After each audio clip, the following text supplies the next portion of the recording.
jump scare! Hello, and welcome back, Weird and Weebies, to the channel that we can go. For today, I'm doing another bargain bin coaching. Now, I'm actually not really paying attention to the gameplay right now, because I'm going to start by reading the Reddit post. I'm just going to show the gameplay so you're not just bored the entire time I'm reading it. Especially because this one is a little bit longer than usual.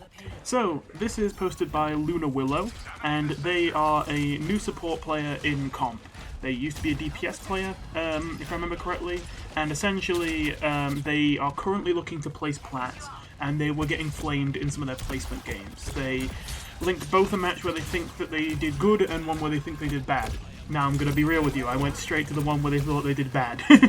Now, if I end up having to be very harsh with the critique, I'll definitely take a look at the good one. But obviously, if I'm looking for things to pick out and critique, it's probably better I start with the bad one. And how we can work on that. If I feel like I have to say a lot of bad things and I'm struggling to find good things, I'll definitely take a look at the good one. But for now, let's start with just looking at one game. Either way, they say, I'm a new support player. My current favourite hero is Wu Yang due to his fun abilities and Zen-like passive healing. Oh, and quickly, just before I continue, I'm sorry that my face cam is probably almost never going to be making eye contact because my webcam is on the top of my screen, which is relatively tall. So most of the time, like right now, I'm looking at the center of the screen, and it probably looks like I'm looking off to the corner, so that's my bad. But either way, I've been doing okay in my matches, I think, though my healing has never really gotten up to where I'd like it to be.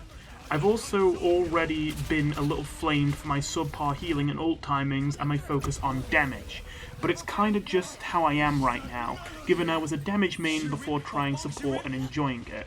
Okay, this is going to be an interesting one. So again, I know there might be some gameplay that might prove or disprove this point on screen right now. I'm not looking at it right now, as I say, I'm reading the Reddit post. I don't even have a watch up right now.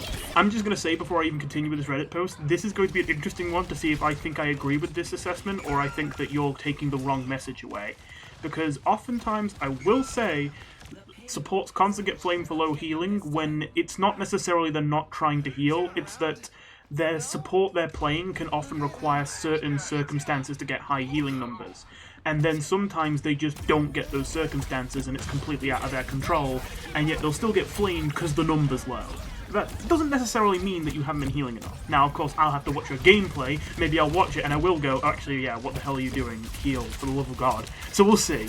But generally, I'm actually quite skeptical of the idea, even when people are admitting it themselves, that, oh, my problem on support is that I heal too much. I'm not one of those people that's a hardcore, oh, only damage on support, good support's only damage. Obviously, it's a balance. I think people take that too far sometimes.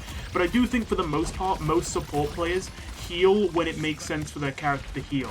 There are very few players who don't heal when given the opportunity. It's just that sometimes they find themselves in situations where, due to their pick, or due to the map, or due to whatever millions of factors, they don't get a lot of opportunities to heal as they would like to. Anyway, I've also had a lot of trouble knowing when to use my ult, and who is good to use it on. I have 2 replays to share for review. A good one where I performed my best and won, and a bad one where I really tried but couldn't quite make it due to some bad decisions on my part. Replay codes are at the top. One last question. Do I have to be in voice chat? Relatable. Someone was being toxic to me for not being in it, but like, I didn't know voice chat was mandatory for supports in plat level lobbies, which is where I'm being put in placements currently. I also prefer not to be in voice because it makes it hard to focus on my gameplay with people talking in my ear. That's probably why I play worse with my friends, lol. Thank you all in advance. Bleh. Don't know why I can't speak. Edit. Feel like I should mention that the good match was me playing fresh off watching a Wu Yang guide and keeping all I learned in mind as I played, and the bad performance match was with a duo, who is the one called Shiny Pants. They tilt very easily and it was throwing me off my game a bit, but I don't think it really affected my gameplay too much. Okay, right. So, let's click back onto Overwatch and see what's going on. I was wondering why it's so quiet, so it looks like we've gone over to the second round. Alright, so the voice chat thing, just before I start proper. This is a tough one. I'm going to give it to you straight. This is always an awkward topic to broach in these videos. So, I play on a terrible setup. I have, like, no mouse room, my PC sometimes crashes when running Overwatch, and my connection is not great. So as a result, I don't really play competitive. I dip my toe in a decent amount, but I don't really play it. And I know that can mean you could look at me and go, oh wait, what the hell? Why are you even trying to coach people then? And that's fair enough. If you don't want to take my words seriously, then that's fair enough. I mostly play quick play because I don't want to ruin people's day by disconnecting and throwing a game because of it, or crashing and throwing a game because of it. That being said, in my matches, if you can take this with a pinch of salt if you want, That being said, in my matches, you can take this with a pinch of salt if you want, I am usually matched with Diamonds and Masters players. That is sort of the skill level I'm currently at. I'm seeing mostly Diamonds and Masters. In fact, it's been a while since I've seen the last Plat player. I used to see a lot more Plat players in my games, but thankfully it seems like, hey, I'm out of that jail now. So yes, it's mostly Diamonds and Masters I see in my games now. You can say that, oh, that's BS, like, you know, oh, you quick play warrior, it doesn't matter if you play quick play. Honestly, I can't say you're wrong. It's your choice whether you listen to me or not.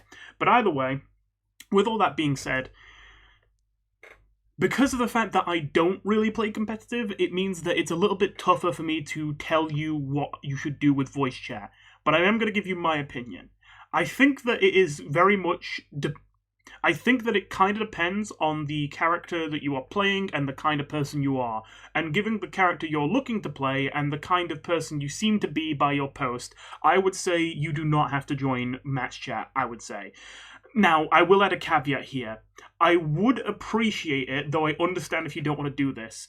When I say you don't have to join, I would like it if you join anyway, but you don't have to say anything, if you know what I mean. Like, you can just be there to hear if someone makes a call out. You don't have to go making call outs or hard coming yourself, but, like, just be there to listen. Now, if people are just getting toxic, completely fair to just leave voice chat. You do not have to stay in voice chat while someone berates you. Quite frankly, I hear polarizing opinions on this. I hear some people say, like, oh yeah, you've got to calm to climb in this game. And in theory, that sounds like it should pan out.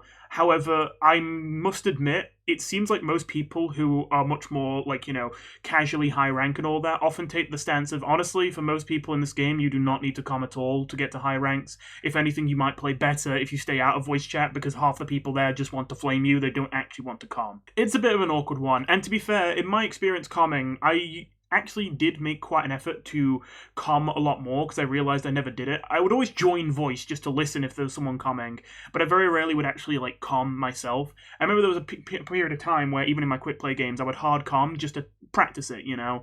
And I did find that almost every game, no one's really listening, no one really cares, and we don't really get to do anything different just because I'm calming. Now that might just be because I'm doing it in quick play, and maybe it's going to be different in competitive, but for what little I have played on competitive, when I have dared to dip my toe in and pray that I don't disconnect or crash, I honestly have not gotten the greatest experience. Not just like the obvious, oh, people being toxic. Honestly, that isn't good, but like it wasn't quite as bad as I was expecting, though it still wasn't good. It was more so, there was a lot of, if I say something, I can tell no one's really registering it. And if someone else calms something, I do try to play along with it, but oftentimes you can very much tell that they are only seeing the game from their perspective, and what they're calming might seem like a good idea from their perspective, but often from a zoomed out perspective, it's not really a good idea.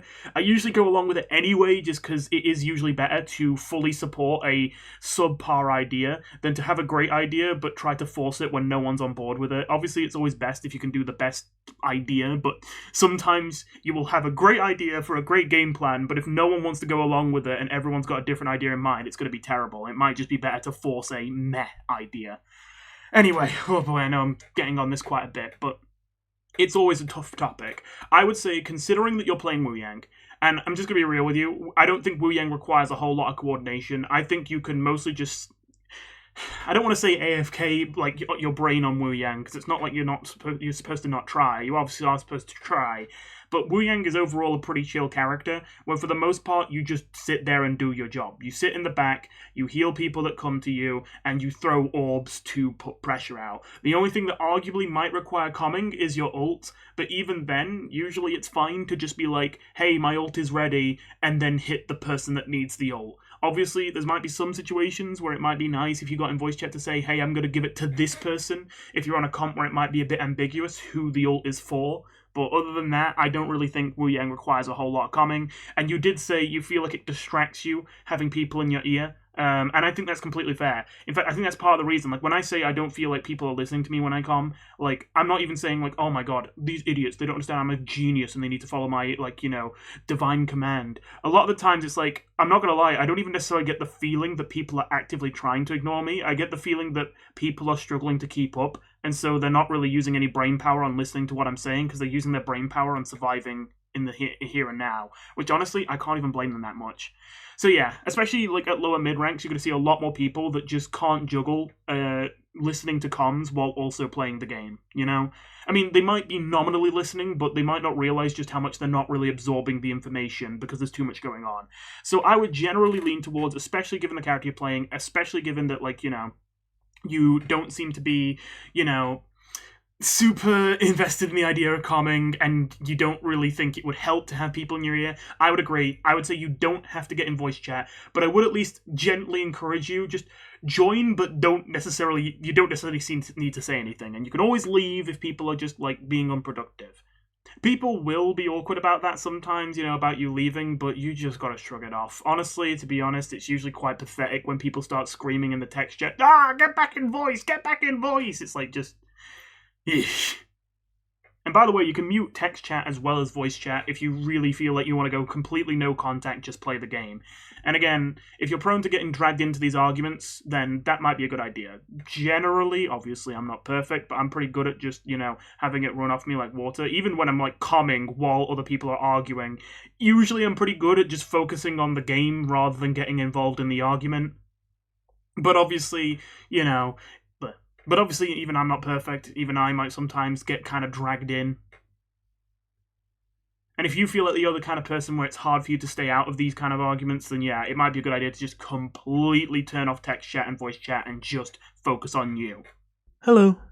I had to edit this bit in much later. I'm going to have to keep my voice down a little bit because it's midnight, but I just finished editing the video, and while I was editing it, I got a response from the original poster.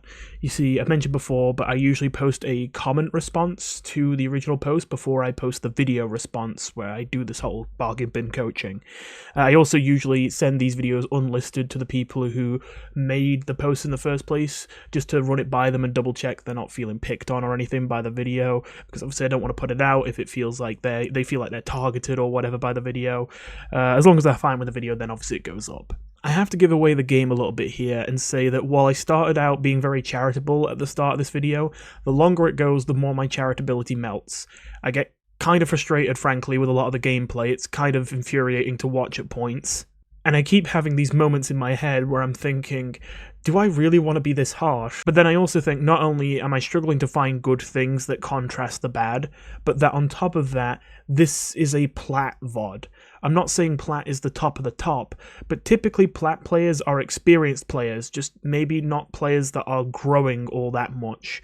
I feel like that's kind of the stereotype. Sorry if you are plat, but the kind of stereotype is that people who are in plat are usually people who are technically very experienced at the game. They just haven't really focused that much on improving and haven't really gotten that much better despite all their hours. But usually they're at least people who have a lot of experience in the game still. That's kind of the stereotype of what plat is like. And so considering this was a plat VOD and I usually cover gold and silver VODs, or at least I did in the past, I was expecting this to, you know, be at least a bit of a step above, and I felt like the gameplay I was watching, if anything, was a step below normal. That being said, I do feel a lot less frustrated now and a lot more understanding, having now seen their response to my main critiques that I left in my comment response. The biggest bombshell being that they actually reveal that they said in the post that damage was their main role. However, it turns out that they're actually silver on DPS, and they themselves say they have no idea why the game placed them plat 1 on support. Brutal honesty, I guess, and I could appreciate that, and that makes sense of a lot of things. So for that reason, I guess I'll preemptively say, hey, if you're watching this, I'm going to be a little bit more mean than I probably would have been if I'd known that you were silver on DPS, and you thought you'd probably been placed a little bit higher than you should have been when you were put in plat. Other than that, I will read you their response, and then we can get into the actual meat of the video. They say, thank you for the analysis, and for not sugarcoating any criticism you had. As a new support, brackets, my top support is Wu Yang at level 7 right now, close brackets, and also generally as a new player. This is very helpful. So straight away, just want to quickly say, always a relief to hear that. To be fair, I hear that basically every time, but even still, I always have the nerves whenever I make a video like this, like, especially because I almost always have to be very critical, and then I'm like, I really hope when I show these people this is what I have to say, that they're not going to feel extremely discouraged, that they're not going to feel like, oh god, I'm being targeted, I'm being bullied, or that they're going to feel like, oh, well, I guess I'll just give up then, you know. It's never happened, but even still, every time I do one of these, I always worry I might get that kind of reaction, and that's one of the reasons why I always want to gauge the response from the people I review before I get to posting the video. Anyway, they say, I know that it often seems like I'm ignoring obvious things in front of and around me, but I'm really just overwhelmed by the noise and can't pick apart different sound or visual cues mid-fight. Like, one time my friend was reviewing a VOD with me, and I had to say when I could hear the Reaper teleport behind me since I missed it in-game, and it took me 8 tries to pick out the right time when the teleport had happened, and I could still barely hear it by the end, which, as I understand it, this is them talking about re-watching a VOD 8 times before they finally hear the Reaper TP. I just can't hear a lot of things in game, it seems, because I also really struggle with enemy footsteps, and I don't think I've ever heard them in game, and can rarely pick them out in VODs. The amount of times I'll be watching a VOD with someone and they'll pause and be like, how did you not hear that or see that? And I won't be able to find out what it is if they don't actually tell me what I missed, no matter how many times it gets replayed. It's crazy. Okay, so this much might sound like it's really obvious. You're going to see some gameplay in this video that is going to make this be like, well, doy, obviously they're like this. But honestly, this caught me a little off guard and explains a lot for me. Not necessarily because, yeah, I could tell they were lost in a lot of these team fights and weren't paying attention to what was going on. But I was kind of surprised to hear this idea that even when they go back and rewatch, they're struggling to pick it out. And I think that's because, again, like, I was expecting that this player was probably someone who had a lot of hours, but just, hadn't really focused on being, particularly good at the game, just kind of played for fun, and then was like, okay, now I want to play for serious or whatever. It's a little awkward because I know that there's going to be some new players here asking for VOD reviews, but I feel like usually when they are like a new player to the game, they usually announce it, so I kind of go off of that. And I also don't want to be condescending by, say, someone's like gold or whatever, but they've genuinely been trying to climb for years. Obviously that's embarrassing and that's not great, but then if I assume they must be a new player, maybe that's even more insulting, so I try to avoid like commenting on whether they are new or not, and I try to give the assumption that if they don't volunteer the information they're new, they've probably at least got some experience in the game. The fact that they are newer than I expected explains a lot. I see a couple possibilities here. I'll start with the most down-to-earth one. You could be missing a lot of sound cues just because, quite simply, you don't know what you're listening for. Obviously, if you played the game long enough, you'll know what sounds almost everything makes, and so you know what sounds you're listening for. So when you hear a certain sound, you'll immediately be like, okay, that's Genji Shurikens. Oh, that's Reaper TP. I think once you know what you're listening for, you'll probably have a much better time hearing these things. I will say, specifically on the footsteps, don't get me wrong, it's better if you do hear footsteps in-game, but I will also say, don't beat yourself too much up on that one. Because while definitely you will do better if you can hear footsteps, I'm going to be honest with you, there's two issues with this. For one, I would say that it's actually more niche than people like to give it credit for. Most characters in the game, you don't really need to be listening for footsteps in most situations. You mostly need to be listening for abilities. If you hear abilities or ultimates being used, those sound cues are important. But if you just hear someone walking around, most of the cast, while it'll certainly help if you can do that, I wouldn't worry if you can't catch footsteps. I think you could still, if you know the ability sounds you're looking for and you can catch ability sounds, I think you can do quite well even if you can't catch footsteps. That being said, there are also some characters with particularly loud footsteps to watch out for. Roadhog's a great example. Roadhog's got big thudding footsteps, so hopefully Roadhog will be an example of a character where you can maybe hear his footsteps. But yeah, generally, don't worry too much about missing footsteps, I would say. I still think as long as you can hear other things, which of course you're currently struggling with, but hopefully with time that will come, things might get good. Things might improve in that regard. Now, other than that, though, I will say there is the other opportunity, which I don't know you, but if it is genuinely, it's not just that you don't know what you're listening for, it's like even when you know what you're listening for, you can't hear it. I guess I would have to ask if you know of any, hearing impairment or sight impairment you might have when playing the game.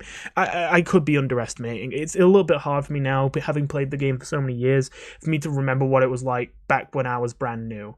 I mean, obviously I remember things about it. I remember that I didn't have as great an idea of how the fight would develop, but I feel like, at least as far as I remember, I didn't miss things like this when I was new, but I could be completely wrong. They go on to say, as for my damage being lacking, that's because I was a silver damage player before swapping to support. I already was lacking in damage and positioning. I don't know how the game put me in Plat 1 on support after my placements really, or how I'm still winning after being placed earlier. Rank inflation, I guess. I heard that was a thing this season. Also, yeah, I have a pretty bad reaction time. Just look at my post history, Lamau. You'll see how bad it used to be. Only slightly better now. Positioning is what I think I suffer with the most. I genuinely don't have a clue where I should be, ever. I just go where everyone else is going usually, for better or for worse. Guess you could say I just go with the flow. I also don't have enough time in game to have learned the maps and their layouts. I think I played Junkertown literally one time and that's it, for example, so yeah, that's another thing where I could sympathize a lot more. I played a couple games since these two matches, and I think I've improved slightly, since I've been trying to focus on being aware of enemy and ally positions and using torrent better, not just randomly when I feel like it, but using it to escape being dove, and picking shots better.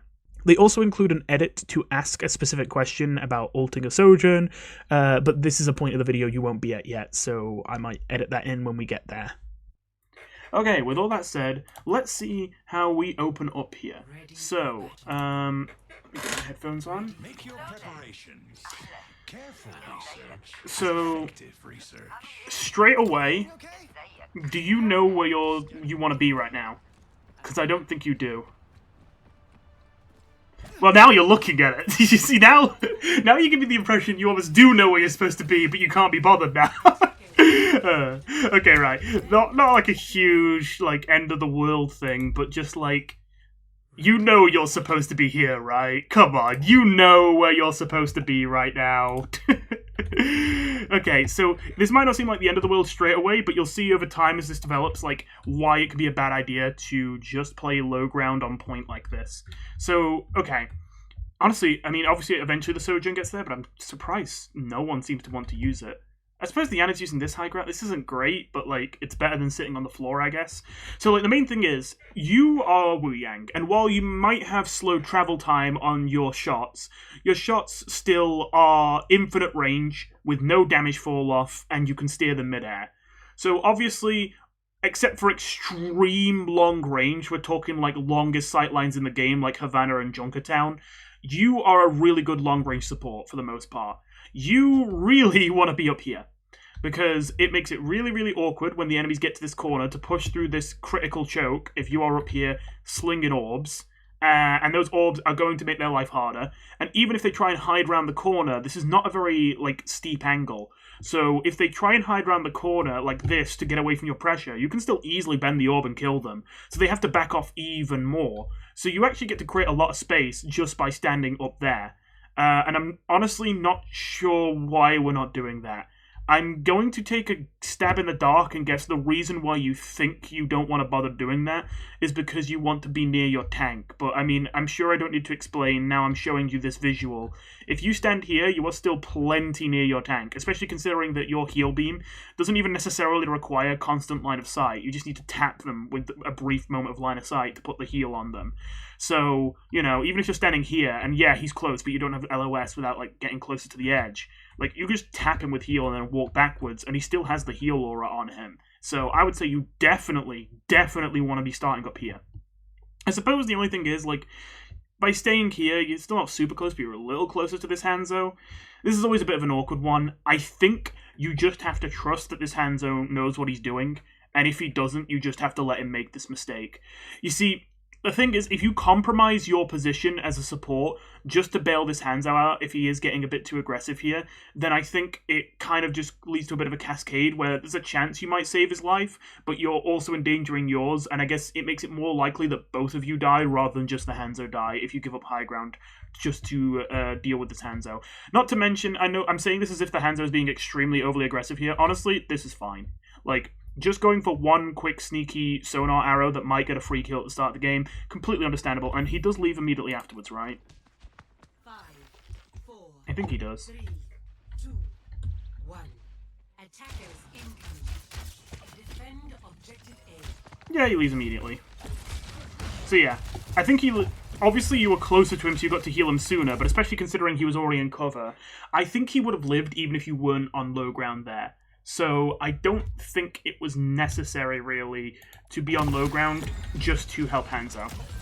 And you see, now you're in this awkward position where you can't really do anything. So see, your Sojourn is getting dove, and they have to give up high ground. If you're up there with them, you might have been able to help them hold it.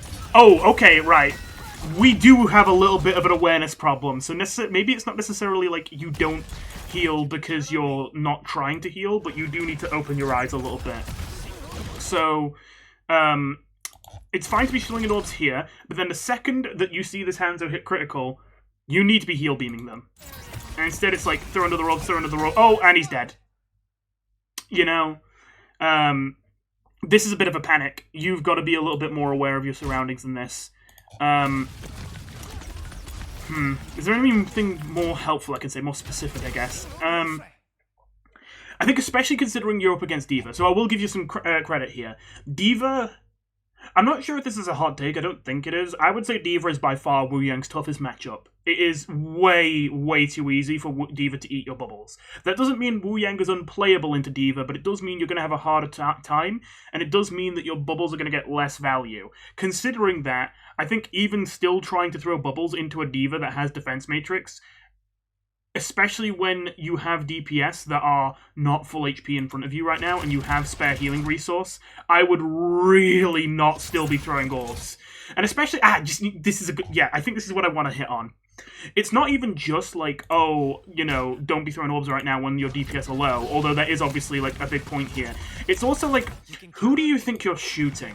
You know? Like, don't get me wrong, if the person you're shooting here is someone who is one shot to death, and they're the person killing your DPS, and then you kill that person and save the DPS's life without necessarily having to heal them, great, perfect, no, that's fine. If you're actually closing out a kill on a target that is aggressing on your critical HP allies, I would say that is a justifiable reason for not healing your DPS. The thing is that you aren't doing that. You're shooting a near full HP D.Va with full defense matrix, and then you're shooting blindly sort of in the direction of a soldier that, to be fair, the soldier is damaging them. But yeah, he just sprints away before you can do that. And then you're trying... This is the big one. Like, this is really bad. Like, the soldier is not that bad. The D.Va is bad, but I get it. Like, it's the panic. Oh, it's in my face. But you gotta realize, nah, that's a D.Va. They have full defense matrix. Just, you know, you're not going to land an orb there. But this... Throwing an orb at a mid-air Genji that I believe still has deflect. Let me check. Yeah, he still has deflect. So, not only is this difficult to hit, not only is the Genji full HP, not only does the Genji have Life Weaver Pocket, but then on top of that, even if you manage to hit this, he can just hit deflect. You know, it's like, there's no reason to be going for the Genji right here. There is no reason not to be heal beaming your critical HP Hanzo instead. And then on top of that, I think this is just slow reactions, in fairness. I couldn't tell if you... I couldn't tell what this wave was exactly about. I'm guessing this is slow reactions, where your thought here was, oh, the Hanzo's low, let me tap him with a heal, and then wave him. But then your brain's a little bit behind the game, and so by the time you're actually pressing your wave cooldown, your Hanzo's already dead, and then you're like, oh, wait, my wave is doing nothing. Gotta do something with it.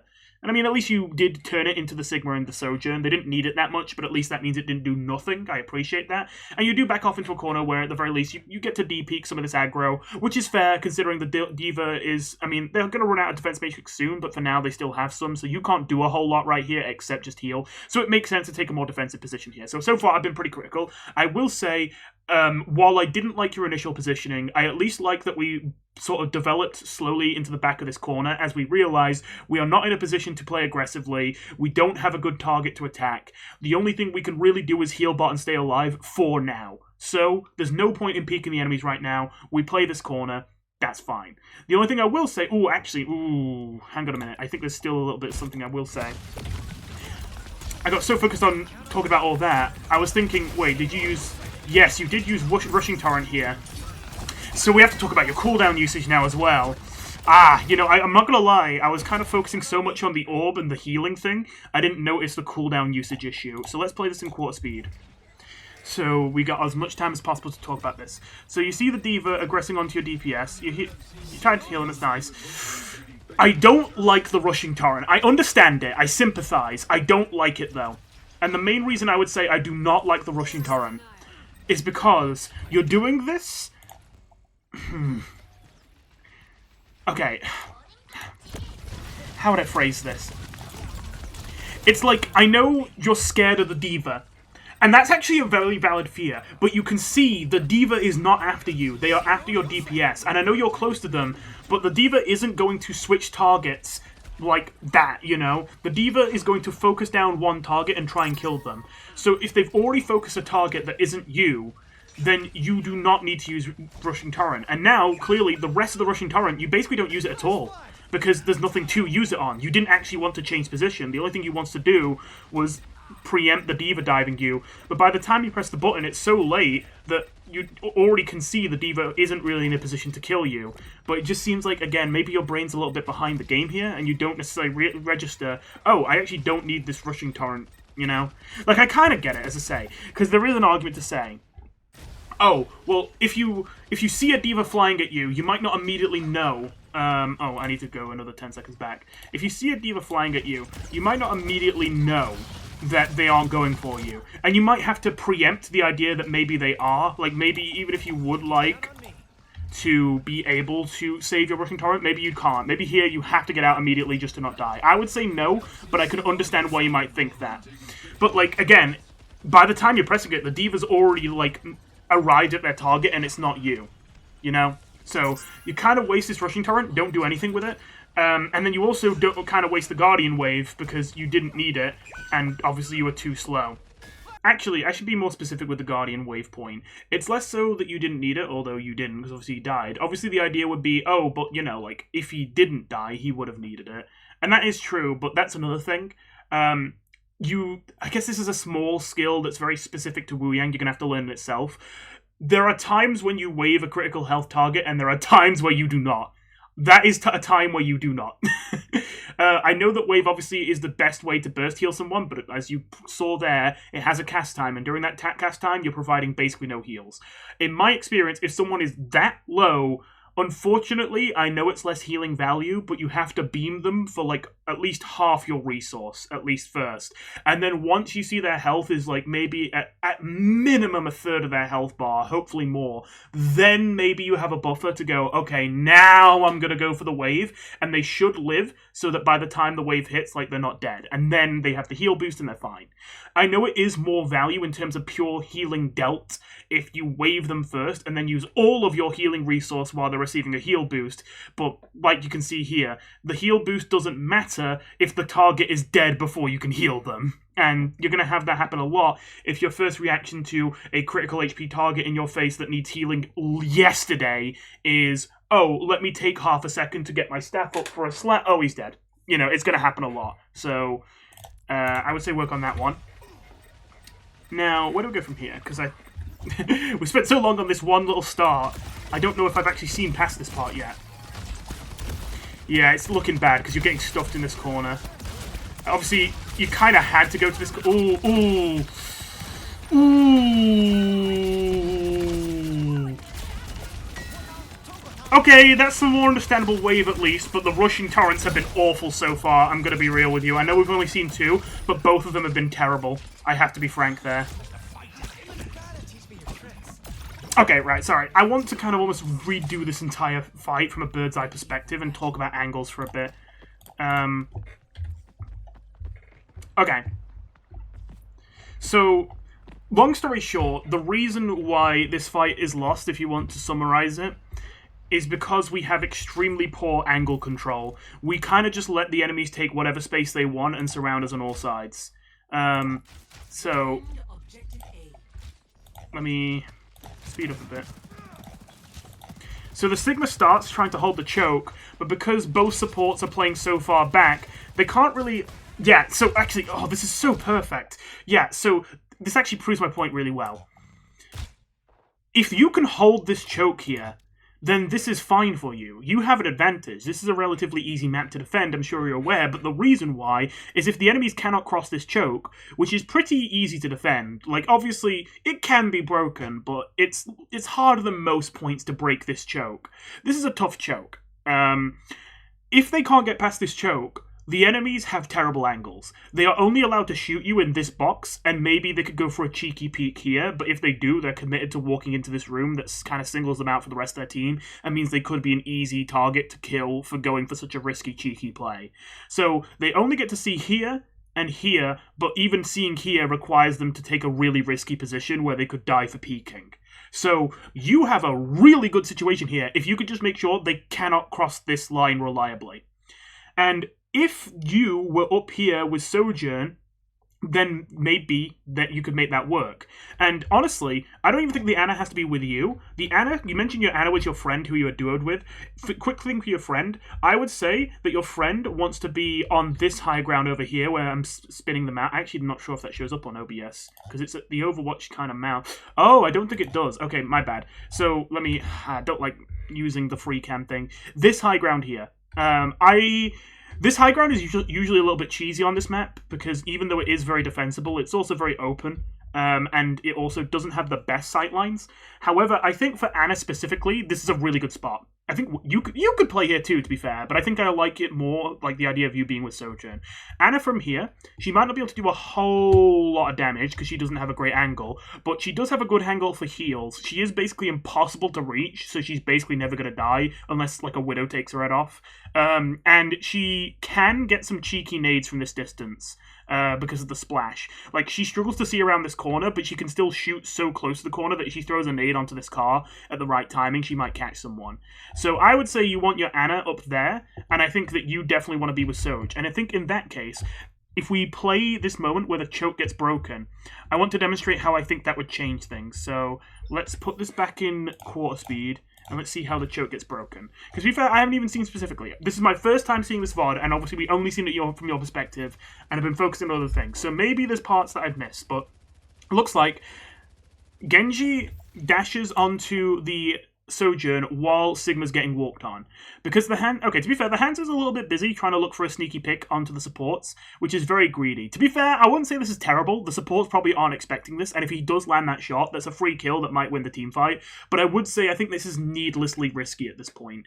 Obviously, that's not a critique of you, that's the Hanzo. I think this is a good idea if you need a miracle pick to turn the fight, but considering this fight should be in your advantage, provided that you drive these people back rather than just let them take the space, I would say he's kind of making a misplay here. I know it's not super valuable to just shoot tank, but in this instance, considering the Sigma's in danger of being run over, I think just some pressure on the D.Va would help, and especially the Soldier if he swings the corner. But the biggest thing here is this Sojourn cannot be forced off of this high ground by this Genji. The second that happens, it's all over. And, well, that happens almost immediately. She just has to leave. And if you're here with her, I'm pretty sure she can take that fight. And if you and Sojourn are still here and you knock Genji off the high ground, then you're able to support the Sigma in holding back this D.Va. You can put more pressure on her to force her to walk back, and then Sigma can walk back up. And the only thing is, maybe this flanking soldier gets behind, but he's alone. He's cut off from his entire team. It should be pretty easy to catch the flanking soldier and kill him. So in theory, I would say, if you were all in those positions, you would be in a much better state right now. If the Ana was over here, she would still be able to help you and Sojourn while you're getting dove by Genji, which would mean neither of you are really in a position where you can be killable. She would also still be in a position to heal the Hanzo and Sigma, and she'd be able to pressure the D.Va. Once you fend off the Genji, would be able to pressure the D.Va and maybe even solo out this soldier. And the enemy supports are so far back, they can't really do anything to interfere with the situation. So yeah, I would say that is exactly what you want right now. So unfortunately, it starts falling apart because now it's like, okay, so now they've got the high ground, and now we're in a position where no one really does have a more advantageous angle than the other, at least in this exact moment. We're in a position here where you both have a high ground to work with, and you both are basically, no one's surrounding each other yet. You kind of had them slightly surrounded before. You have better angles because you're on defense, but now you're kind of at a point where both of you have about the same quality of angles. So it's already kind of evened it up a little bit. But then on top of that, they've kind of got paths to deepen their angles, whereas you don't. And so, obviously, this D.Va gets to walk forward a bit, and then that drives you back into the corner. And again, I'm not necessarily saying... This is always a tough one. You are right to be in this corner right now, but you wouldn't have to be in this corner in the first place if we just started with a more aggressive position in the first place and we fought to keep the high ground. You see what I'm saying? Like, now you're here, yeah, you kind of just have to hide in the corner, and it sucks. But if you prevented this situation in the first place, you wouldn't have to hide in the corner. And it sucks because, like, it's right to hide in the corner now you're here because it's the only way you can live or do anything. At least you can heal from here. You can't really realistically kill any enemy targets, even if you did run out. I mean, you know, like, just to quickly demonstrate, I know you probably already know this because you didn't do it yourself, so you already recognize this would have been bad. But I just want to be thorough here. If you did use Rushing Torrent and decide, I'm going to aggro in, it's like, where do you go? I mean, you could run directly at the D.Va. You're going to die. You're definitely not killing her. You could run directly at the Soldier. 1 in a million chance you might kill him, but the D.Va would just flick the defense matrix probably and deny that. You're never reaching this Juno. You could go for the high ground, but you're never beating these guys up here, you know, Lifeweaver and Genji, especially considering the D.Va still could fly up and kill you. The only thing you could potentially do that could be an aggressive play, that might be a good idea, is a massive Hail Mary. And I want to make it clear, I don't actually think this is necessarily a bad play, but I'm not necessarily either saying you had to make it here, because it's just so risky. Like, in this position, it's like, it's a tough one, because you're already losing this point, and it feels like you should do something to turn it around, but the only option you have to turn it around is something that is so risky it probably wouldn't work out, and that would be take the long flank all the way around, hope your entire team doesn't die while you're on this long flank, and then go for a stupid sneaky kill on the Juno from the back, because she's playing too far back and it's easy for you to sneak up on her. And then if you get pressured, you can run back to the mega health pack. This is a good idea in the short term, and if you do get lucky and just hit every orb and get a sneaky kill, it might actually work, and it might be one of the only ways you could have flipped this team fight. But I'm not necessarily saying you should do that. I'm laying out your options here. I think the best solution is just don't even put yourself in this position in the first place. But obviously, while you might get a sneaky kill and you can use that health pack to be quite a cockroach, obviously what's likely to happen is your entire team will die on point without you, and then, like, you're kind of stuck behind the enemies. And sure, you're difficult to remove, but you're also alone now and cut off from your team. So in the long term, you're probably still dead there. So yeah, you're in this horrible position where it's kind of you're damned if you do, you're damned if you don't, you lose on every circumstance now. But a lot of that just came from starting from a very passive position that you didn't necessarily need to take. Now again, obviously it's not all on you. The Hanzo was going for some cheeky stuff that isn't a terrible idea necessarily, but maybe would be better timed later when the fight was devolving to a more desperate position. And the Sojourn, in fairness, while she did need help on high ground, she probably was a little bit too quick to give it up. Like, let me see it from her perspective. Maybe I'm being a bit harsh here. I think, in fairness, while you should be here and you should be helping the Sojourn, I will give credit to the Sojourn. Give credit to you, I mean. And I will say, I think this Sojourn gave up on this fight too quickly. Let's see. That's like immediate. Yeah, I'm 50-50 on this, because, like, that she did give up on that too quickly. Especially considering Anna had LOS to her, so Anna should be able to heal her. But in fairness, let me watch this again. I think your Anna missed shots, which kind of signals to the Sojourn, oh, my Anna doesn't know how to hit shots. She can't heal me, so I can't really stand here and fight this Genji. So let's see if that's what happens.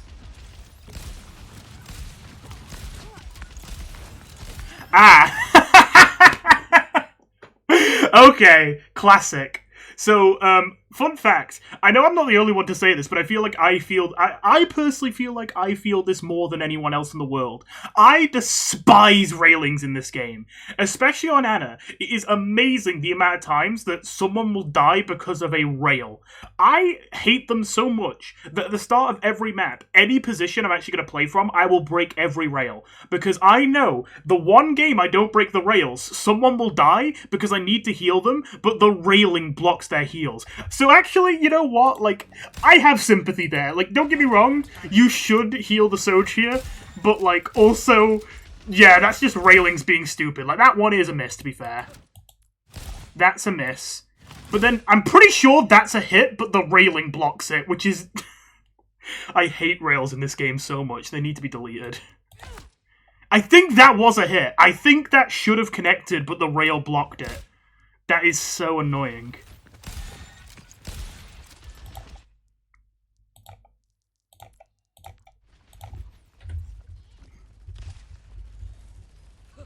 Yeah, hits the rail.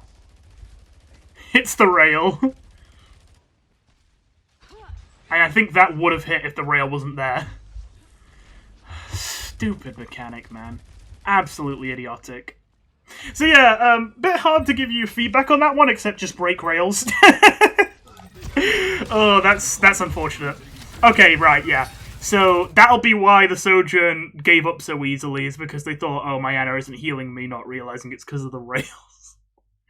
Ugh, this game sometimes, man. Okay, right. So yeah, I think I'm done with the first point now. The first point analysis. I think that, you have to be... I'm trying to focus this back on you now, because obviously I've been trying to big picture understand this whole team fight. And that means I've obviously shifted focus away from you just a little bit to understand what else was going on. I think you need to be getting more valuable poke. Now again, I want to stress, that doesn't mean kills. Obviously, if you get kills, great. But, like, I want you to be... Like, the Genji, when they get on the Soj, you need to be flinging an orb at them and healing the Soj. Or, I mean, if you can't do both, you know, whatever. But, you know, like, one or the other at least. Not necessarily because that will kill the Genji. I mean, maybe it will. Great if it does. But if you orb the Genji, then it forces his deflect. If he gets his deflect forced and he already used his dash just to run the Sojourn, maybe the Sojourn thinks, hang on a minute, this Genji has no cooldowns. I can actually take this fight. Alternatively, maybe you get some orbs on the back line that makes it so that the Lifeweaver Juno is scared to walk. The Lifeweaver Juno is already playing really far back, and it's one of the biggest weaknesses of the enemy team right now, is that their back line is playing extremely passively and not actually doing a whole lot to support their tank. The tank's kind of doing all the work with not a whole lot of heals or support. A lot of that is just because, like, your comp is a comp that struggles a lot against D.Va. You know, in fairness, I'll give you some leeway there. I would say that D.Va is a brutal matchup for Wu Yang, as I already said, but it's also a brutal matchup for Sojourn and a pretty bad one for Hanzo. Used to be a better one for Sigma, but I feel like as the years have gotten on, and especially as D.Va's gotten stronger, it's a tough one for Sigma as well, too. And even Ana, like, I think that D.Va isn't quite an Ana counter, but D.Va is a skill check matchup for Ana. If you're not good on your Ana, like, I feel like if you're mid to low on Ana, like, D.Va is a brutal matchup. If you're good, it's okay. But, like, it's tough.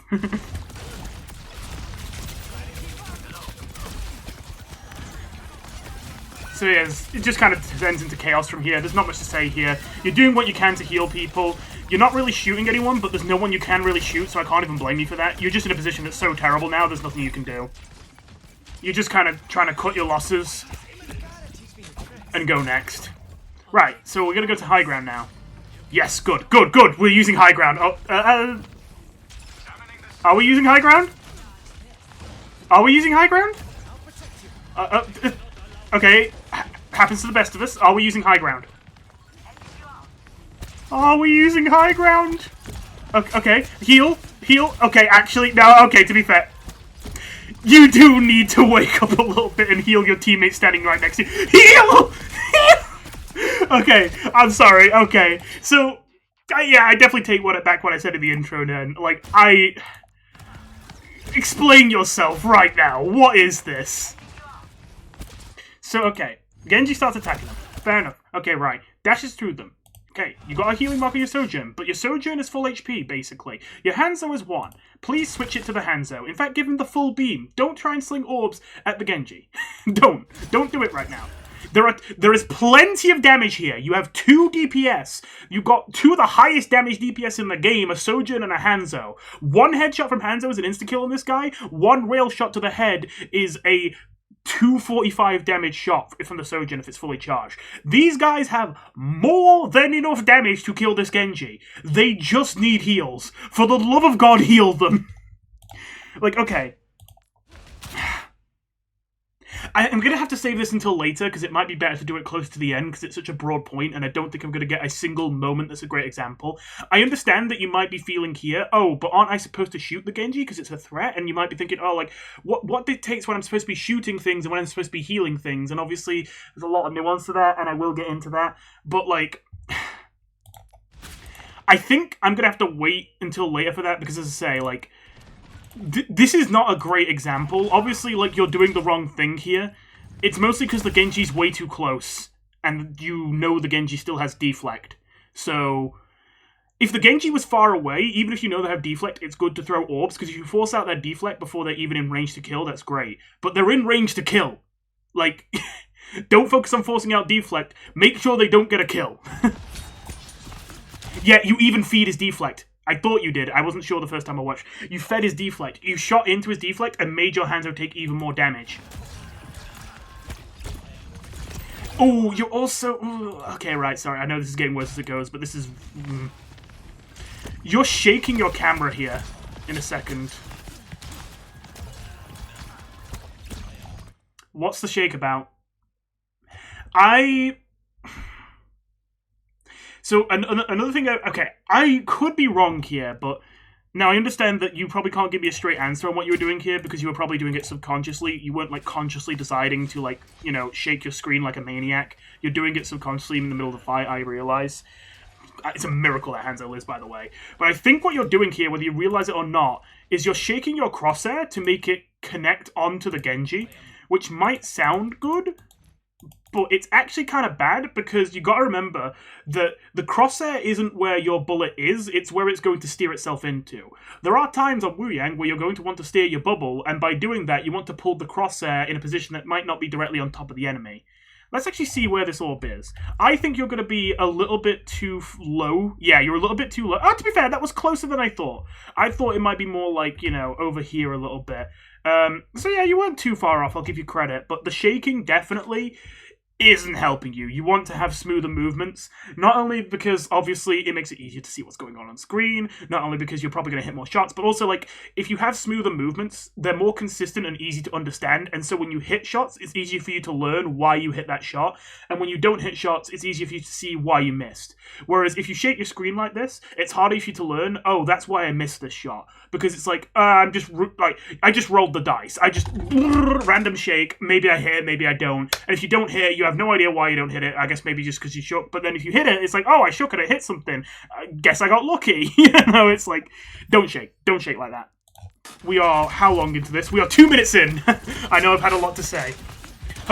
Typically, the longer these go, the less I have to say, because obviously I get a lot out of the way. You are actually making me mad now. What? Just heal the Sojourn. That's 1 HP, man. Heal the Sojourn. Okay, or at least go help you sit. No. Okay. Come on, you're better than this. You're better than this. You are better than this. What is this? Sojourn is half. They are still in danger. Give them heals. You saw that the Hanzo picked up the Mega. He no longer needs heals. Give heals to the Sojourn. They have used their dash. They no longer have an escape tool. They are critical HP. Heal the Sojourn!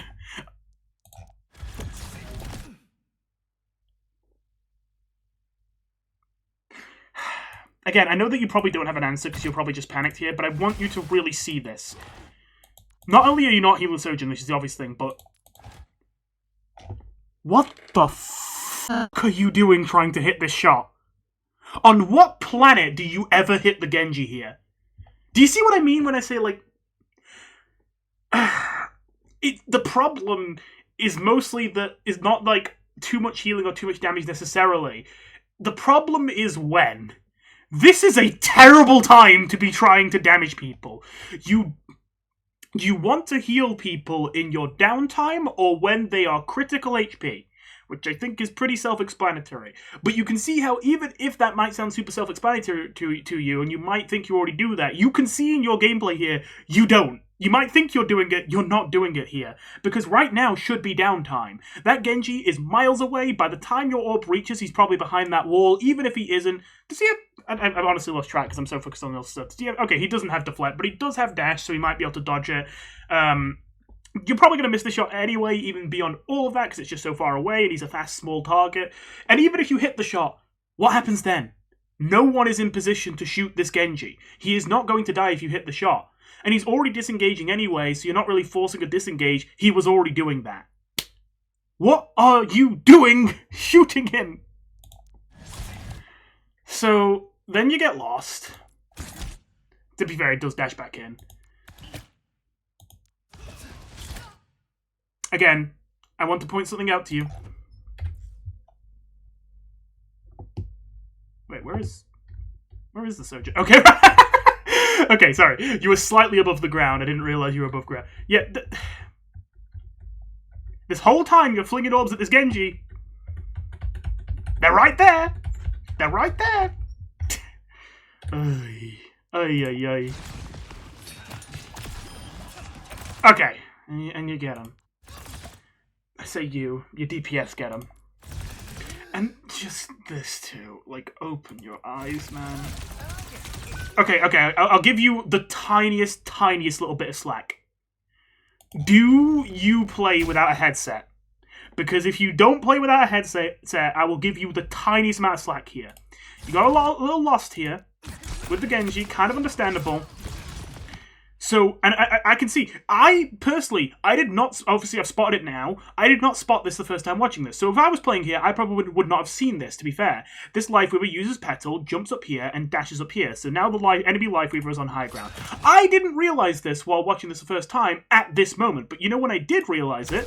When he received healing from above, and then when I heard thorns being shot, I realized, oh, the Lifeweaver made it to high ground. I didn't immediately know how he got there. Now I've seen it when I've watched back, but I didn't know that straight away. Obviously, I don't have omniscience. It was there in the background, but it was hard to spot, and there's more important things going on, I understand. But then there's the thorns. There's the... You can hear where that's coming from. And if you didn't know, you could still pretty easily guess, considering... I mean, I feel like you should know, because you hide behind here instinctively, which initially is the right cover, but then you walk out from behind... Oh... Wait, okay, sorry, am I misreading this? Did you realize the Lifeweaver is there? But then you're like, oh, but wait, it's so important for me to heal my Sojourn. Which is a little rich considering how long you didn't heal them, but... And you go the wrong way. If you do need to heal your Sojourn here, just stand here and heal them. Don't do a ring around the rosy. Let yourself get shot and killed. Just, I think you know. I think you can... I know I'm explaining the obvious here. You probably already know all the things I'm going to critique you for here before I even get to it at this point. Because I think even you know what you did wrong here. I think very little... I think there'll be some nuggets, but I think most of what I said here you probably already know. You just need someone to tell you. If you know what I mean. I think you already know exactly why you screwed up there. It's kind of a miracle your Sigma's held here. Okay? What are we gonna do here?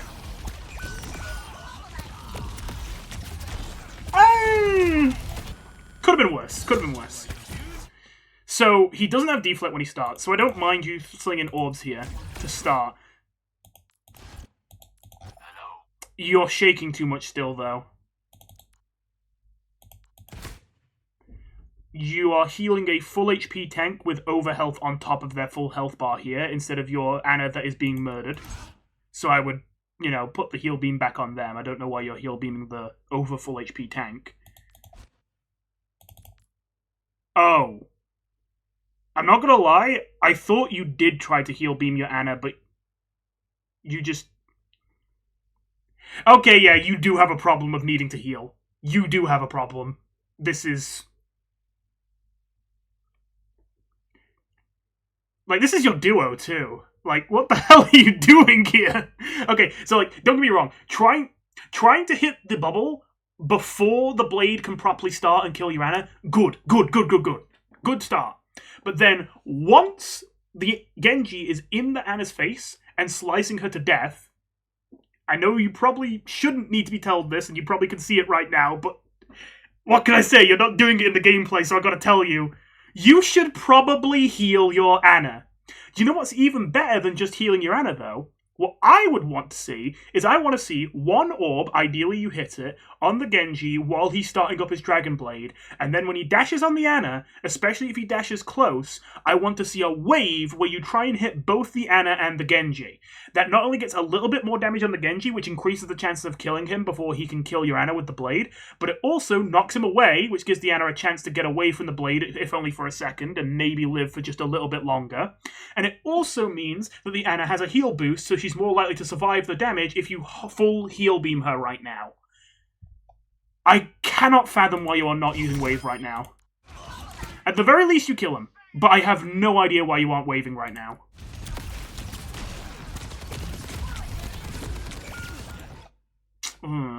Okay.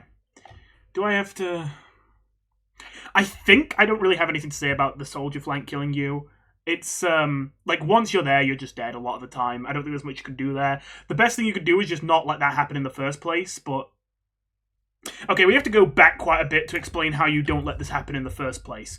The reason why the soldier can take this flank and get an easy free kill on you is obviously not only because the blade already took a bunch of like attention and resources and forced you into a position you probably wouldn't be playing from otherwise, but then on top of that, the enemies have so much space to work with for free, so they can kind of just walk to whatever high ground or flank they want to take. And so they just take that flank completely uncontested, and that's not your Sigma's fault. Obviously it'd be great if the Sigma could shut this down, but what is he supposed to do right here? Like, he's already dealing with the Genji blade with you. He's already been holding the front line practically alone for minutes on end because you haven't really been helping him there. I think your Ana helped him a bit, but it's kind of a miracle this Sigma is still alive and has held the front line as long as he has before having to give it up. The Sigma can't really do anything about this soldier, and obviously the Hanzo's only just arrived. So the only way you could really not let this happen in the first place is you could just have better angle control on this this second point to begin with. So what I mean by that is that when we were on second point, you might remember earlier I was saying, okay, we're going to take high ground, and you seem to briefly consider it and then change your mind.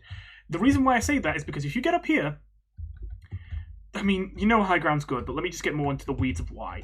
So if you're up here, you're very hard to kill. Obviously, straight away. But then also, if they try to push the payload through here, you can pressure them basically for free and they can't do that much back to you. Big advantage. Not to mention, your Sigma, who's down here, you have them in healing range. Perfect. Now, I know that your DPS are down here. Now, first of all, I don't think they were going to stay down here if you did play from here. If you came up here, I think they would follow you. I think they would take the cue that, hey, what the hell are you doing down here when you're playing Hanzo Soj? Get on the fucking high ground, and they would probably follow you. But even if they didn't, your heal beam does reach from here. You don't have to be down here with them to heal them. Your wave also reaches from here. You can just play from high ground even if your teammates won't, even if they should be doing that. So get on the high ground. And if you do that, you can make it so the Sigma can actually hold this choke here, and you can also simultaneously jump back to help your DPS to make sure that Genji doesn't get this flank here. If they don't get this flank and they can't progress down main significantly, they can't reach this saloon to take this flank to kill you, they can't get around this corner so that this Lifeweaver can be positioned here, and the Genji can't even be here to blade in the first place. You get to shut down so many problems before they even happen just by positioning yourself here. And sometimes I wish I could read the minds of the people that I'm watching here, because, like, I feel like sometimes I waste a lot of time speculating on what you might have been trying to do whenever someone does something that I just cannot fathom. Like, I don't understand the logic. This one is, like, a really confusing one. Because, like, can you see just why I'm so confused? Like, you took the right position and then you immediately ditched it for no reason.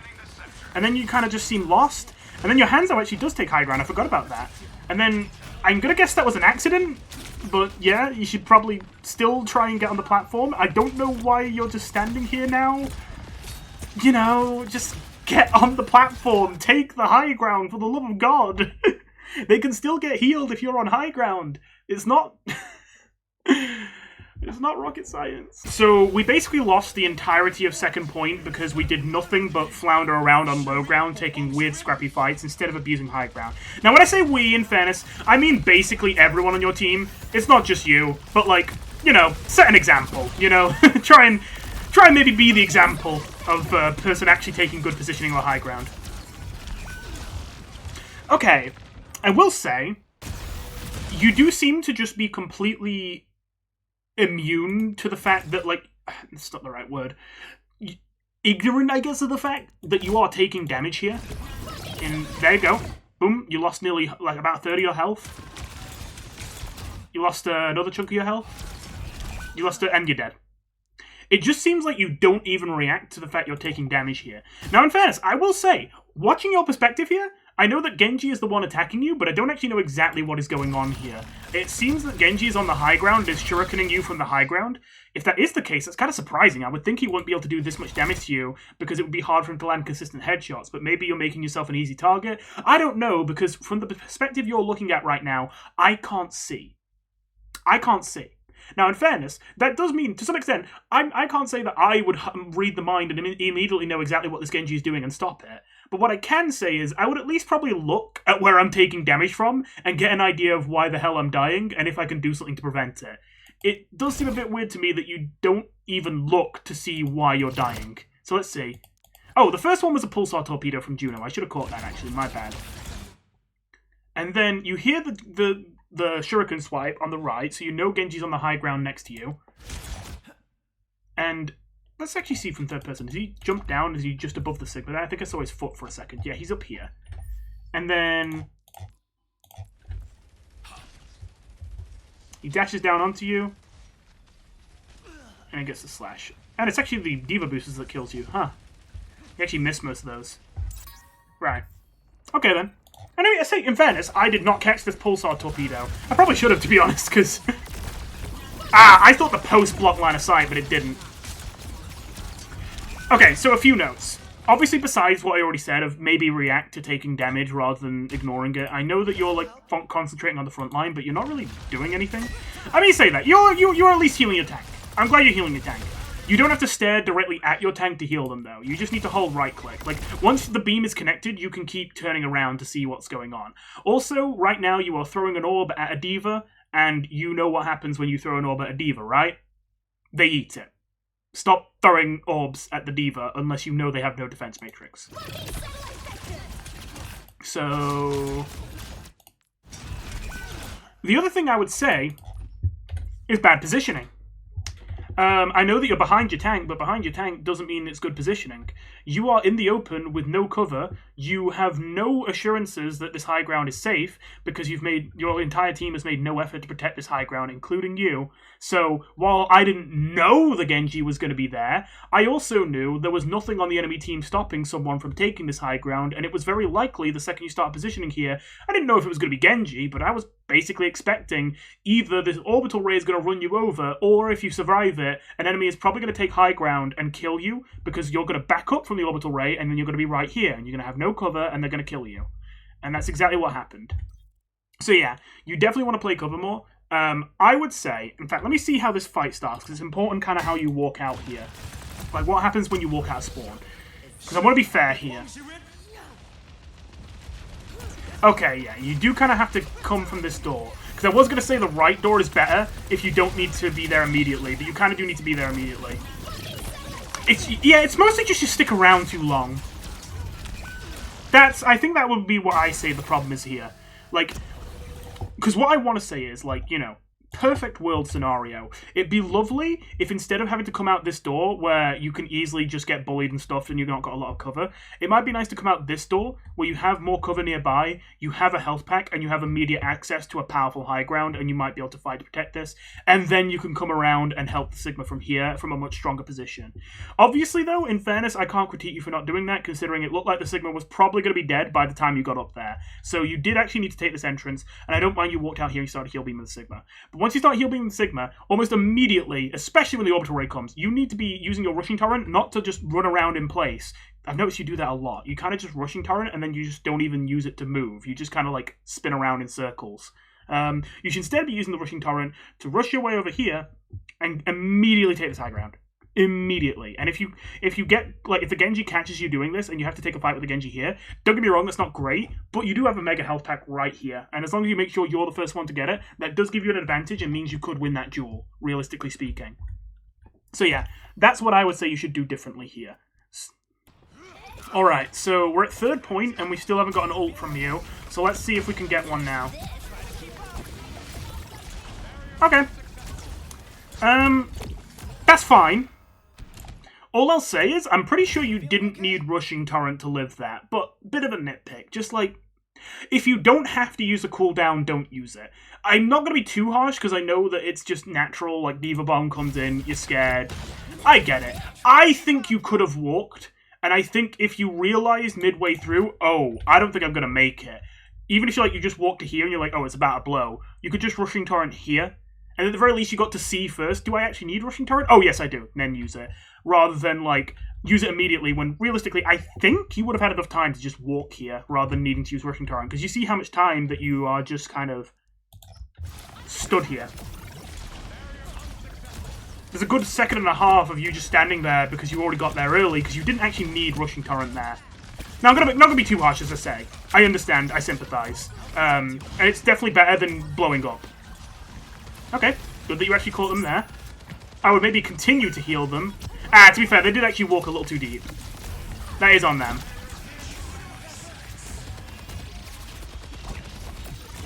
Okay, good. We're not peeking the visor. We know we used our headphones and we know where it's coming from.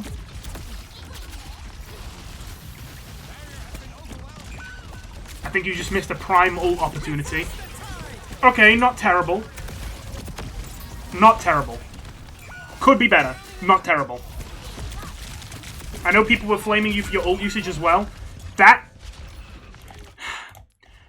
I'm going to be real. This is going to sound like I'm being backhanded, but I'm just being honest. That was perfectly serviceable. I don't mean that in a sarcastic way. I don't think you should be flamed for that, but also, come on, you can do better, basically. I think what you want to be doing here... So I'll give you credit here. Wu Yangle. I feel like it's pretty self-explanatory, but maybe I should explain anyway, just because, you know, some people do misuse it. I think the most common misuse, and this is what you do here, is just always using it on tank.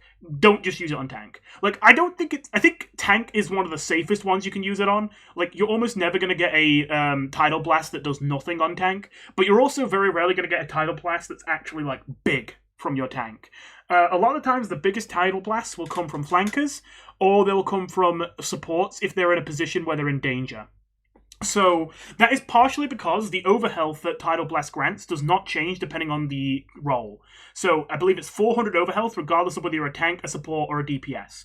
400 overhealth for a tank is not a lot. Well, I mean, it is for an it is, but it's not for an ultimate, you know? 400 overhealth for a support is psychotic. It is insanely busted, and same goes for a DPS. To a DPS or support, that is almost tripling their health bar. It is insane. Whereas to a tank, it's like, I don't know, 1.5 times more HP compared to normal. You know? 3 times 1.5, I do believe 3 is in fact a bigger number than 1.5. Not to mention, typically, it varies. Obviously, I think Tidal Blast can be a lot better on more mobile dive tanks, but especially on a Sigma with no mobility, not super great, whereas if you use it on someone with mobility, a lot better. Now, it's tough here, because in fairness, you have a really rough team to make this work with. You obviously have a Sigma, so you've not got a great tank target. You've got 2 hit scan DPS, which is already just usually a kind of a meh team comp. But beyond that, obviously because you've got 2 hit scans, neither of them really want to get their hands dirty and get in there. And that leads to this situation where neither of them are really a good Tidal Blast target, except maybe defensively. But obviously that's not something you really control the timing of now, is it? So I would say, no joke, I think the best Tidal Blast targets here are you and your Brig. It helps that your Brig is the person you're duoed with, and that I assume you can talk with them, and you may be in a VC with them. Tidal Blasting yourself on Wu Yang usually isn't the biggest value, but I think it can be good, especially if you're getting dove and you know you can kill the person trying to dive you while living for using it. I also think sometimes if you just have a situation where just the way your team is playing, you know for a fact they aren't going to use your Tidal Blast if you give it to them. Even if there might be a better target, if you just know from watching that target's playstyle that they will not go in, even if they obviously should, then sometimes if I know exactly when and where I need to put my Tidal Blast, and I know that maybe it's harder to do it as Wu Yang, but it's still possible, I might Tidal Blast myself. Typically speaking, though, it is generally better to Tidal Blast others. I would say the best Tidal Blast target, ideally here, is Brig. And obviously, I could say, oh, but you might not get a chance to Tidal Blast Brig, but look, here's your chance right here. Your Brig is fighting a Genji. They are about to die. I mean, not right now, but they are about to take a bunch of damage. And see, critical, they're going to die. And if you gave them Tidal Blast right now... Oh, and the D.Va even dove on them. If you gave them Tidal Blast right now, not only do they live, they kill the Genji, they stun the D.Va, they maybe even kill the Soldier. That is a huge Tidal Blast right there. I don't know why you aren't helping your Brig here.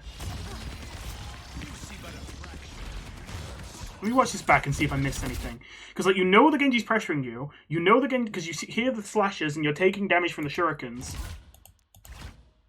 You know your Brig is holding that doorway. You can see it. And you know your Brig is critical. And you're healing your near full HP tank instead and trying to shoot a D.Va again.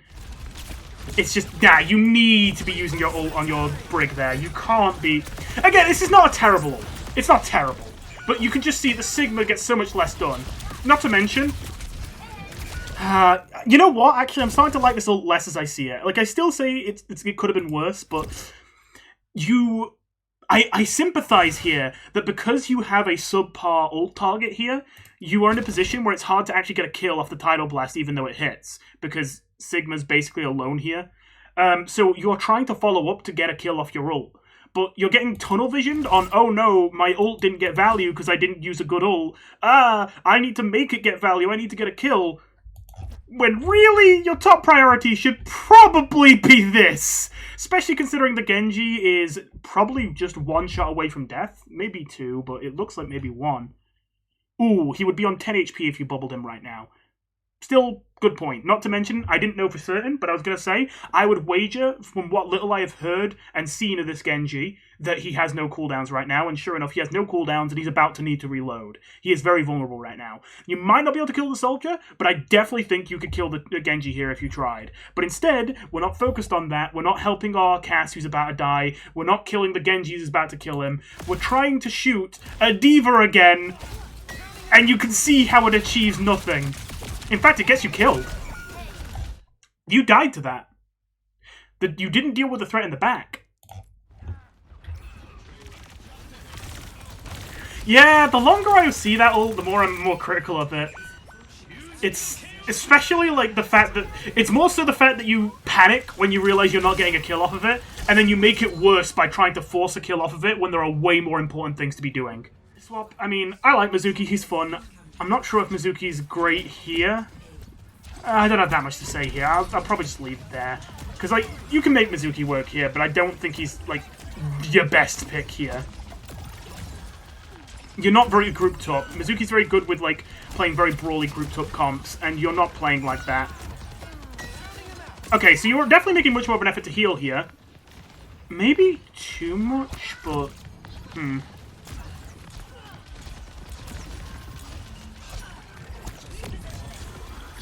I mean, this is better. I say that. The healing is definitely better.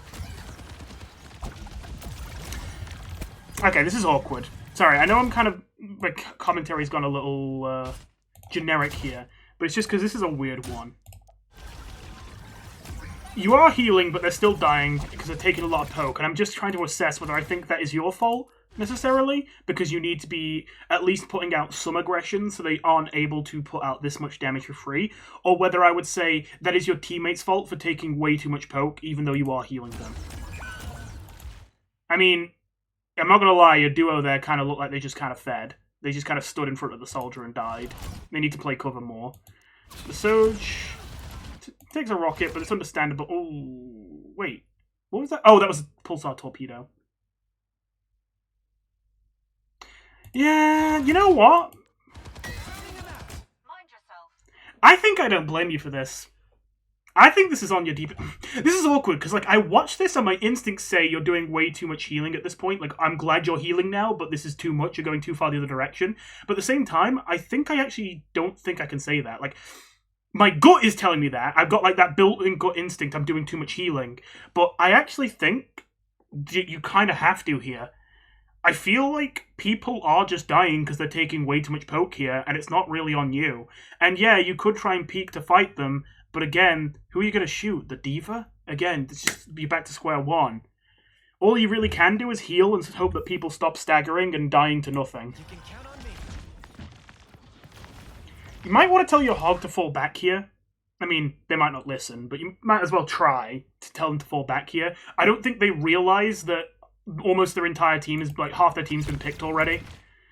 You do go for an orb there, but you're clearly not very committed to it. I would say, if you're going to go for an orb, be a bit more committed to it there. It looks like you don't even know what you want to be shooting at, and it looks like the second you start shooting it, you give up on it. Like, you immediately de-peek, and you don't even, like, try to bend it into the target. It looks like you're just like, never mind, I give up. I would probably, like, be a bit more committed to, if you are going to shoot an orb, see if you can hit something. But other than that, we're a bit slow to switch targets here, but other than that, I'm fine here with this. I would... yeah, okay, yeah. Okay, yeah. So what I was going to say here is I would wave your hog, but then I realized, oh wait, sorry, I thought wave was off cooldown and it was rushing torrent that was on cooldown. But no, it's wave that's on cooldown, so you can't use it here. So I was like, okay, right, no, never mind. You can't wave your hog. And then you use Rushing Torrent to get over there. Now you do have wave. I will say, once you arrived here, the hog had already started self-healing himself. I don't think you needed to wait. Like, obviously you missed this wave, but I would also say, don't wave here. Like, this time to wave was a couple seconds ago. Now that you've seen, well, the hog didn't die, and also he's self-healing himself, it's like, now you don't need to wave.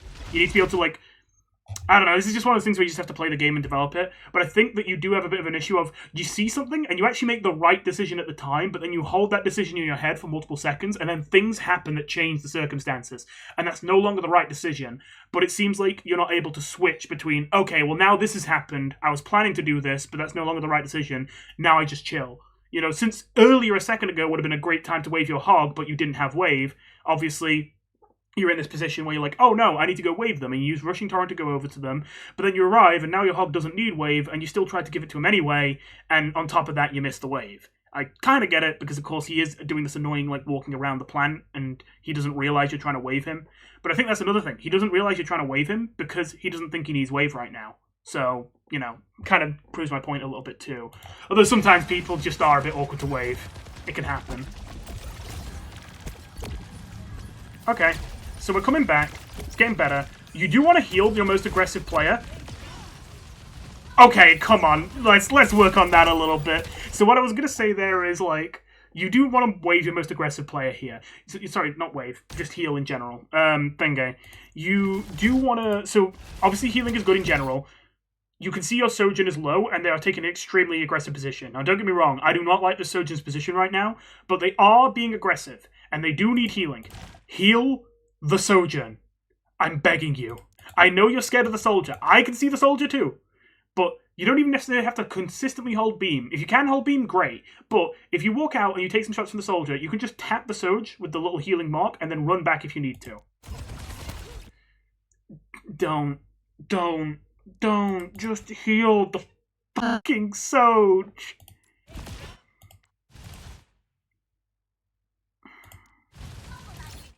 Okay, as long as you did get them before they died.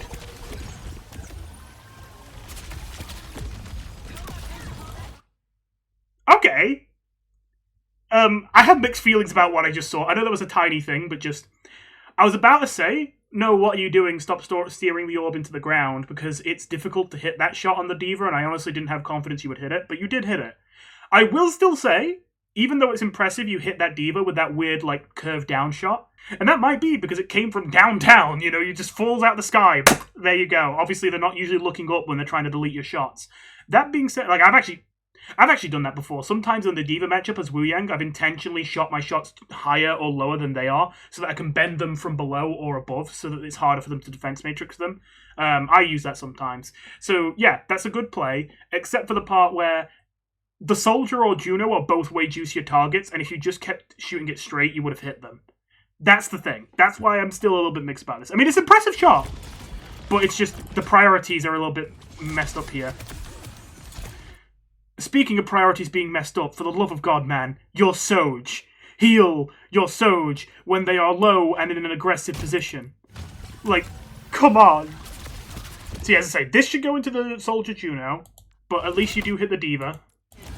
And then you hear the Genji slicing at your Sojourn. You see your Sojourn is losing their health bar. You see they have a charged rail and they were about to shoot towards point, but now they can't do it because they are on critical health and a Genji is fighting them. And your response, slap the Genji with a little bit of water rather than healing your critical HP Sojourn. To be fair, nice orb there. You get him low. Unfortunately, it looks like Echo doesn't have Focusing Beam. I presume she would have used it. You still haven't turned around and healed your Sojourn, by the way. Your duo's doing it for you. Okay, at least you heal your duo, though. Okay, and then so yeah, your duo had to use 2 hats to heal Sojourn because you wouldn't do it.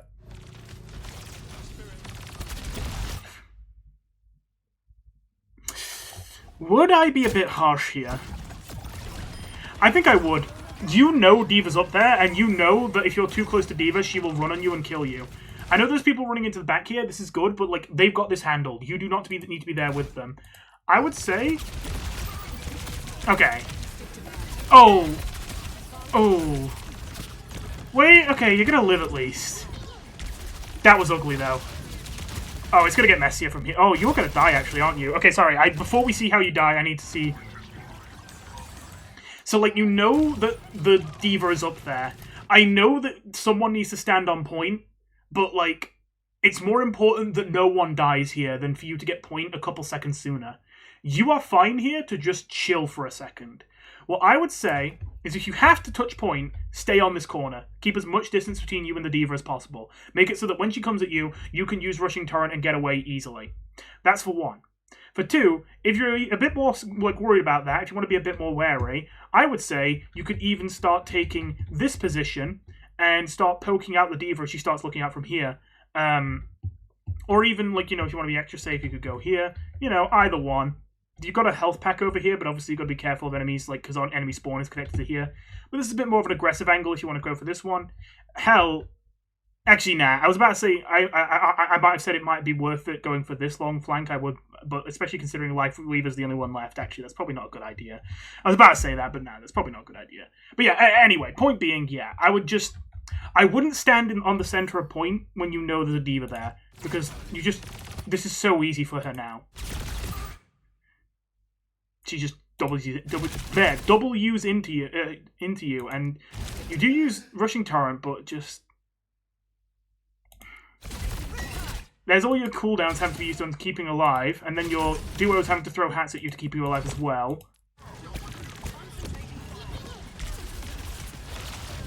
And then you seem a bit lost again, and then for some reason you're oh my god, no! No, what are you doing? Why are you walking closer to the D.Va?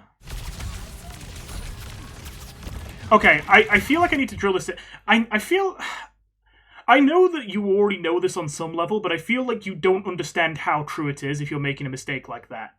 D.Va is garbage at long range. Even medium range. D.Va can only kill if she is at point-blank range for the most part. She has to be breathing down your neck to kill you. If you can even get, like, 4 steps of distance between you and D.Va, you live.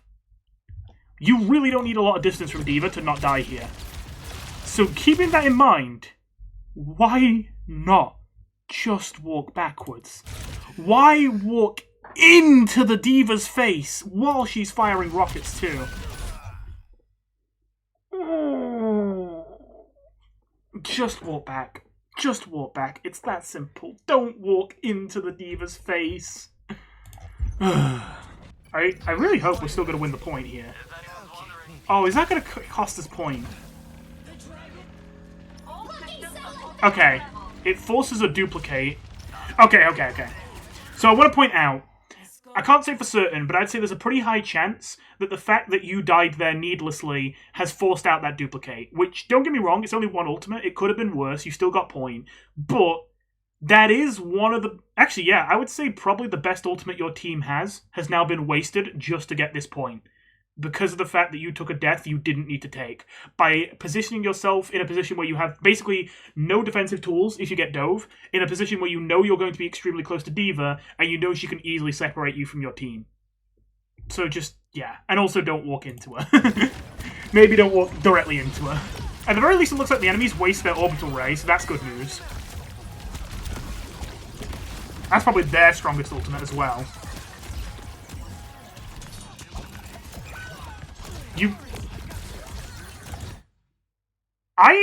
I wasn't even fully paying attention to the screen, and even I caught that the Sojin was on critical HP there.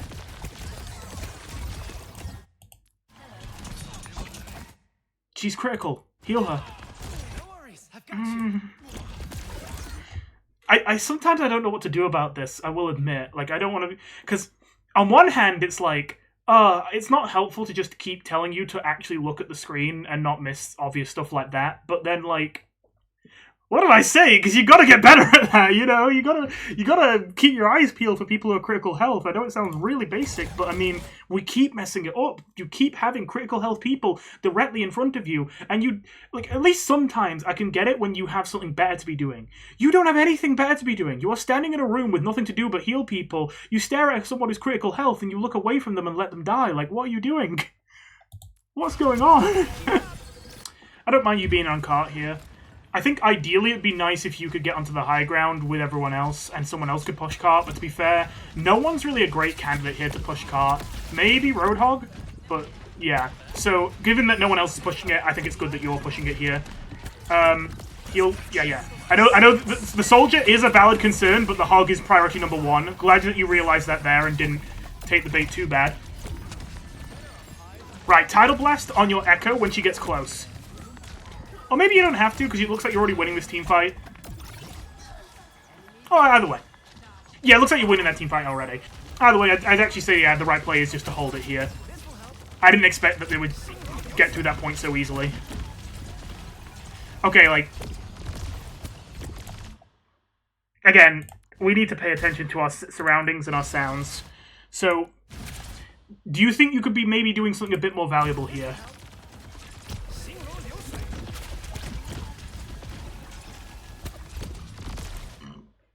That's a lot of shurikens that I'm hearing being thrown to our left.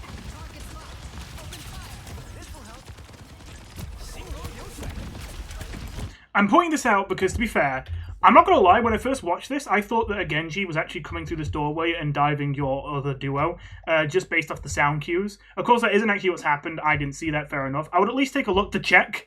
If I hear a Genji repeatedly throwing shurikens to my left, and it seems like they're not leaving, and I don't even look, I would be worried that maybe the Genji is getting closer than I think, that maybe they're taking out my other teammates. I would be a bit more wary of that. As well as that, once again, who are we shooting? We are shooting the D.Va. Why? Stop!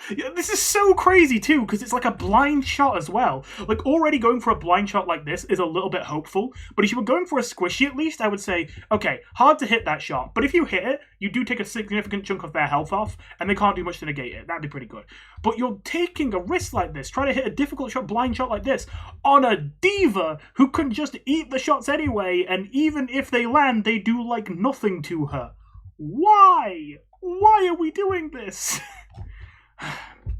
I just realized I should take a quick second to take it aside and say, this does get folded in easily with the broader don't shoot tank so much criticism. I've mentioned before, though, I don't want that necessarily to be your takeaway here, because the problem with it is that there is so much nuance to when you shoot tank and when you don't, that almost always, when you try and give new players the advice of don't shoot tank, it doesn't actually help them at all. Because while they understand that there's times where you shoot tanks and times where you don't, they often don't get any deeper understanding of when they do shoot tank and when they do not if you just tell them don't shoot tank. What they do is they start diving backline every single fight because that you told them not to shoot tank. And you can't even blame them. They took your advice. You said don't shoot tank, and now they're feeding into the backline every single fight, trying to take out supports that are 50 miles away and have a bunch of CC abilities that can easily kill you for trying. Clearly, that's not good, but that's obviously what a lot of players do, and I can't blame them. They're following the bad advice they've been given. Again, not shooting tank is a great philosophy to follow when you can follow it. But probably the better way to put it, and this still doesn't even begin to cover all the nuance, of course, but if you want like the best effort at a good summary of when you shoot tank and when you don't, you shoot tank when you're in a situation where you couldn't possibly kill anyone anyway, so what you want to do is you want to force reactions or resources. That creates pretext. That creates circumstances that can give you advantages that then lead to situations where you can get kills. If you shoot a tank enough, maybe you don't kill them, but maybe they have to walk backwards. Maybe when they walk backwards, it opens up a flank route. Maybe that flank route leads to the back line. Hey, look, you can kill supports now. Maybe you're fighting a tank and they can't budge, like they're an Orisa and they got loads of pocket, and even if you shoot them, they're not going to move. But maybe you're just in a position where for right now, you have to wait a bit. Sure, in a moment, people might be here, they might have cooldowns up, they might have ultimates ready, and we might be able to shoot someone other than the Orisa. But in the here and now, if you try to dive backline to get away from shooting the Orisa and shoot someone else, you would be throwing because you'd be going it alone, no one would be ready to follow up, and you would die, and then you would basically just ruin the entire team fight and cause everyone to stagger. Obviously, there are times to shoot tank and times where you don't. In your downtime, where you have nothing better to be doing, especially if you're not really in a situation where anyone else is a realistic target to shoot, yes, you want to shoot tank. But when there are other targets that can realistically be shot, and when it doesn't require a massive sacrifice of resources, and especially when your team is ready to push, if they're all alive, if they have ultimates, if they have cooldowns, it's a great time to start going for the squishies. Especially in this matchup, though, beyond just that general advice for all tanks. Like I said, D.Va does not give a singular fuck about Wu Yang's primary fire. She is probably the single most well-equipped character in the game to just shrug off every single shot Wu Yang can throw at her. So stop shooting her for the love of God. If you were playing against another tank, I might give you more room to say this isn't too bad. If you were playing against a Roadhog, sure, you got to poke him out. Sure, if you get a chance to shoot a squishier target, it'll be higher impact, but you're probably going to get way more chances to shoot the big fat Roadhog walking down mid, and it's not bad to take those chances if they're free. Just take them. Yes, that's a good situation where shooting tank is not a bad idea. But when the enemy tank is a diva with this much health that you're almost always shooting when she still has more than half her HP or sometimes all of her HP left, who almost always has all her defense matrix available when you're shooting her, well, a lot of the time you're shooting her blind and while she still has support pocket, so any damage you would do would be instantly healed, what do you think you're achieving? Nothing is achieved by you shooting the diva except you getting like 2% ult charge at best. Meanwhile, what happens if you shoot the Genji? Don't get me wrong, are you going to kill the Genji? Almost certainly not. But you hit one bubble on the Genji, and he has to make a decision. Okay, I'm now at half health. If I stay here without using my deflect, I'm going to die. I now either have to waste my deflect just to stay here, or I have to back up. And if I have to back up, oh, look, I'm opening up space for the enemy team. So now you have more space to work with because you landed an orb on a Genji. And now, hang on a minute, if you could openly push into this area because they can't get around this corner and you can play from here, hang on a minute, how does the Juno Diva get back to their team if your whole team creates a blockade here and makes it so that they can't retreat? Oh hey, now you can surround and crush and collapse these two in a 2v5 and cut off the other three from being able to help them. There you go! This is why angles are so important. When you surround people, you win almost every team fight if you are the one surrounding them. And if you're in a position here where you're just trying to do this, you're not surrounding anyone. You're not forcing out any resources. There is nothing being achieved by doing this. At best, you are getting trickles of ult charge, except you literally have your ult already. You're not even getting ult charge. Ay, ay, ay. So yes, please stop shooting the diva. So now the diva easily gets to retreat, even gets to dive your backline. Oh my god, that's so greedy. Okay, they're wasting ults, that's good news. Good news that they're wasting ults. Yeah, we just chill for a second here. You can't really kill anything while the tree is up, you just wait it out. Okay, and you know what? For once, I like the heal on the Sojourn. I know that you didn't keep the beam on them, but I don't think you needed to, considering she was already in cover. So she could just wait to get healed from the passive healing while you still throw orbs to make sure they can't encroach any further. I actually like that one. That was good. Now this seems like a slow reaction to me. So once again, shooting into the diva, please don't do that. But it looks like you at least learn a little bit here and attempt to shoot into the Juno. It doesn't work, but I at least appreciate the attempt. It's an upgrade. If you want to go even further, you know, there's 3 levels to this. You know, the 0 IQ level is trying to shoot the diva, which is what you started with, but then you upgraded to the 50 IQ level of trying to shoot the Juno. This is better, but as you can see, you were never going to land this shot. She has too much cover to work with, she's too far away, and she's too fast. If you want the actual Giga Brain move, I say, more like 100 IQ, because it's not really super smart, but it's just, you know, the right thing to do, I would be throwing your orbs here, because these guys are clearly about to walk, there's multiple targets to shoot, you're much more likely to hit a squishy here, because the diva is behind all of them. The only way that this doesn't work out is if the diva sees it coming and defense matrixes it, but because of her position, she can't actually see the orb coming if it's coming from here until it's already hit one of her teammates. So I would be slinging the orb through this gap, rather than going for the stretch hit on the Juno. That being said, better than at least just keep throwing it into the diva. Oh, sorry, I just realised I missed an important bit already by trying to restart there. So, yeah, I'll be shooting in the Genji's direction right now. Okay, you need to be healing your duo there, but no, we're a little bit late on the draw. We also need to be... Oh, you're spinning... Yeah, okay, sorry. I might have to play this in slow motion to say what I want to say. Oh, wait, oh, I'm not going to lie, I thought your Mizuki died there. I think he just teleported, actually. I think he lived.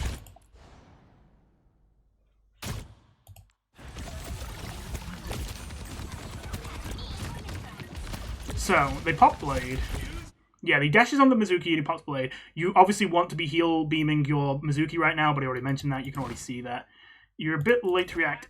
I thought he was dead there. So then he TPs back to here. You still need to heal him. You're still not healing him.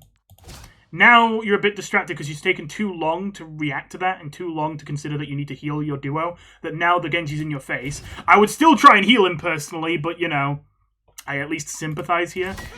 Then comes the wave. The wave should have been way earlier. The wave could have potentially reached your teammate. Don't get me wrong, they might have squirmed out of it, but I think you take the chance. I think I would have waved almost the second he bladed. Personally. Like, if I play this back, am I being too harsh here? Bearing in mind that wave goes underneath payload, so you can do it through the payload. I would wave right here. The second I hear you, I would wave at my Mizuki. To be fair, he would have. I suppose he would have teleported out of it, but it would have knocked the Genji away at the very least, and then I would start healing him. Okay, so at least you force out a life grip. A little bit panicked. Okay, that wasn't. That could have been worse, to be fair.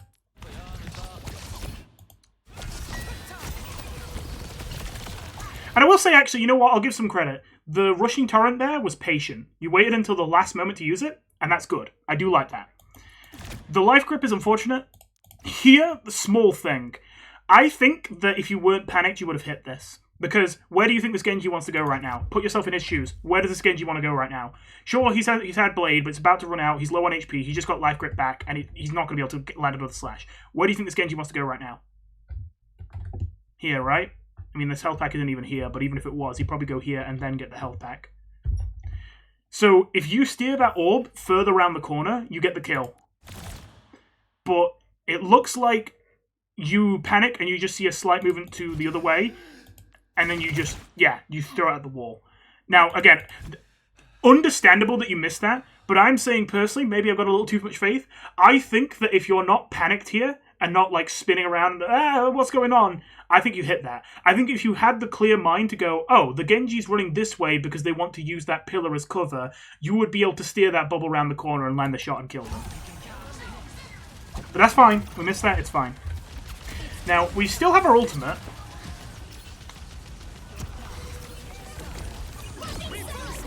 Very slow. Not... The idea is correct, but the execution is awful. I'll give credit where it's due. I want to be harsher here, but also I think the Sojourn is partially to blame here. But let me see. Okay, so you back up to here.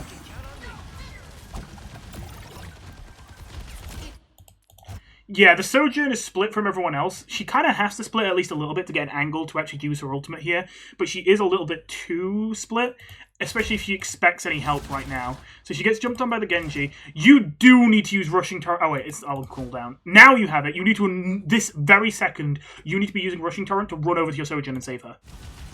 What are you doing? Get over to Sojourn. And why are we not immediately heal beaming her? Okay, I know we want to ult her. Yes, you do want to ult her. But for one, honestly, you've already taken too long to react at this point. The window's already closing. I would say this frame right here is like the last moment where you could ult her and it might be good. And like you would have to do it immediately, right this second. And you're still too slow to react. You can press the button there. You can get that there. It seems like you're just a bit slow to react there. And then by the time it's here, I just think it's too little too late, man. Like, what is Sojourn supposed to do with this?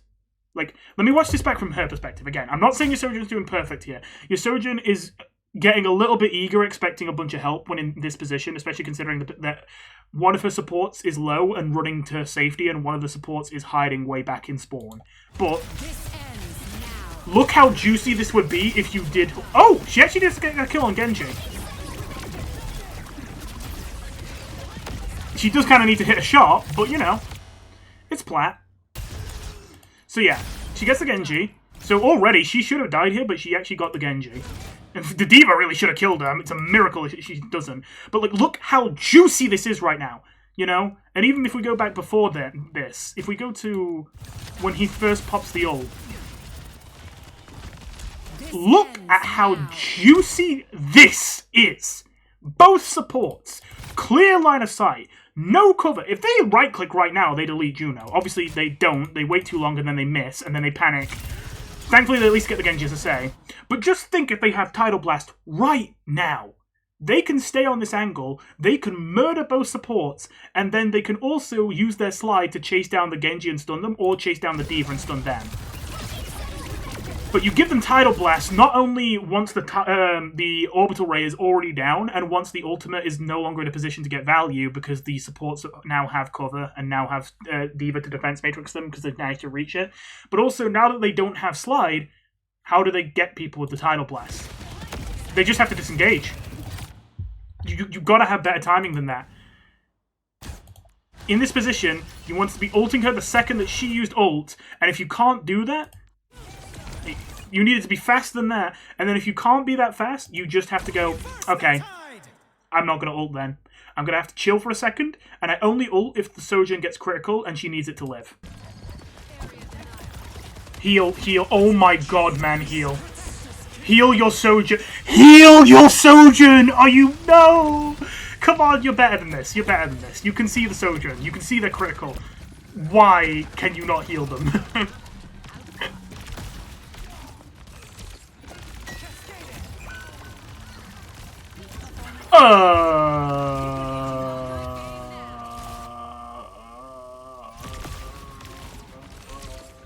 Cascading. Let me watch that again in slow motion. Misses the wave. The teammate dies because you don't heal them. You see that the Ana who just killed them has no nade and is at half health. You consider it like 2 or 3 times. You ping her. Shrug, not my problem? Not your problem, eh? Whatever, as long as you get point. You get point, right? Okay, whatever, you get it, you get it.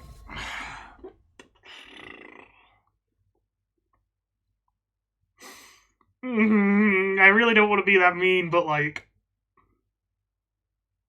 I don't want to say you deserve to get flamed, but Christ, man. Like, there's no excuse. It's not that it's difficult to see the critical HP teammate in front of your face asking for healing and then press right-click.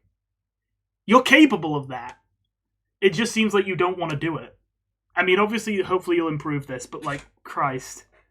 I'm not gonna lie, I started in your corner a lot more. I want to give the benefit of the doubt in these videos, but the longer this footage has gone on, the more I'm thinking, right, you're that guy I absolutely hate to have on my team on support every single match that, like, cannot see the critical HP teammate in front of them, even if you make it as easy as physically possible for them to do their job. Like, I'm sorry. This is really bad. This is really bad. I've hit on this before. I made a video a while ago covering a Kiriko VOD, and my biggest critique, I got to cover a lot of pet peeves I have with most Kiriko players. And my biggest pet peeve is that most Kiriko players think they don't even have to think about healing because it's easy. And they should be right. Healing with Kiriko is very easy. Your healing Ofuda's home. But most Kirikos are actually awful at healing with Kiriko. They actually miss, like, a disgusting amount of their healing Ofudas even though they're homing.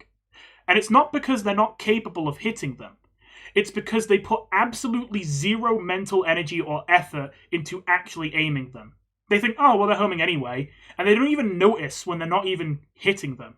Like, they don't even notice when they are so bad with their aim with them that they aren't even hitting targets with a homing healing ability.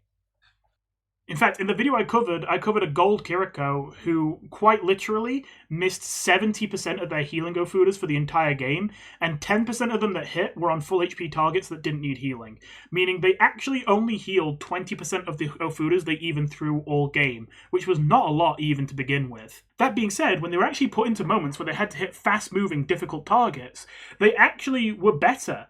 I remember there was a moment in the gameplay where they teleported onto their Venture and they didn't know what to expect when they appeared. And when they appeared, their Venture was moving because they were being attacked by a Sombra. And they were moving a bit erratically. And they had to shake their screen and kind of focus their crosshair to be able to hit their shots. And obviously this is a gold player, so their aim isn't great. But they actually hit 6 out of 10 Ofudas on an invisible target. On a target that they couldn't see before they teleported on top of them that was squirming around. They hit 60% of their Ofudas because they were trying to aim them. Meanwhile, the tank that was standing practically still down main, that was just running in a straight line, they missed all of their Ofudas on because they didn't spend any brain power on trying to hit them. It's clearly not that that was harder to hit, it's clearly just that they didn't make the effort to even try and think about hitting them. I'm bringing this up because I'm getting the same vibe here. Don't sit here and tell me you're not capable of seeing these things. Don't sit here and tell me you're not capable of clicking the right-click button while looking in the general direction of your critical HP teammates that most of the time are standing directly next to you. You are capable of that. You are just not putting any mental energy into doing it.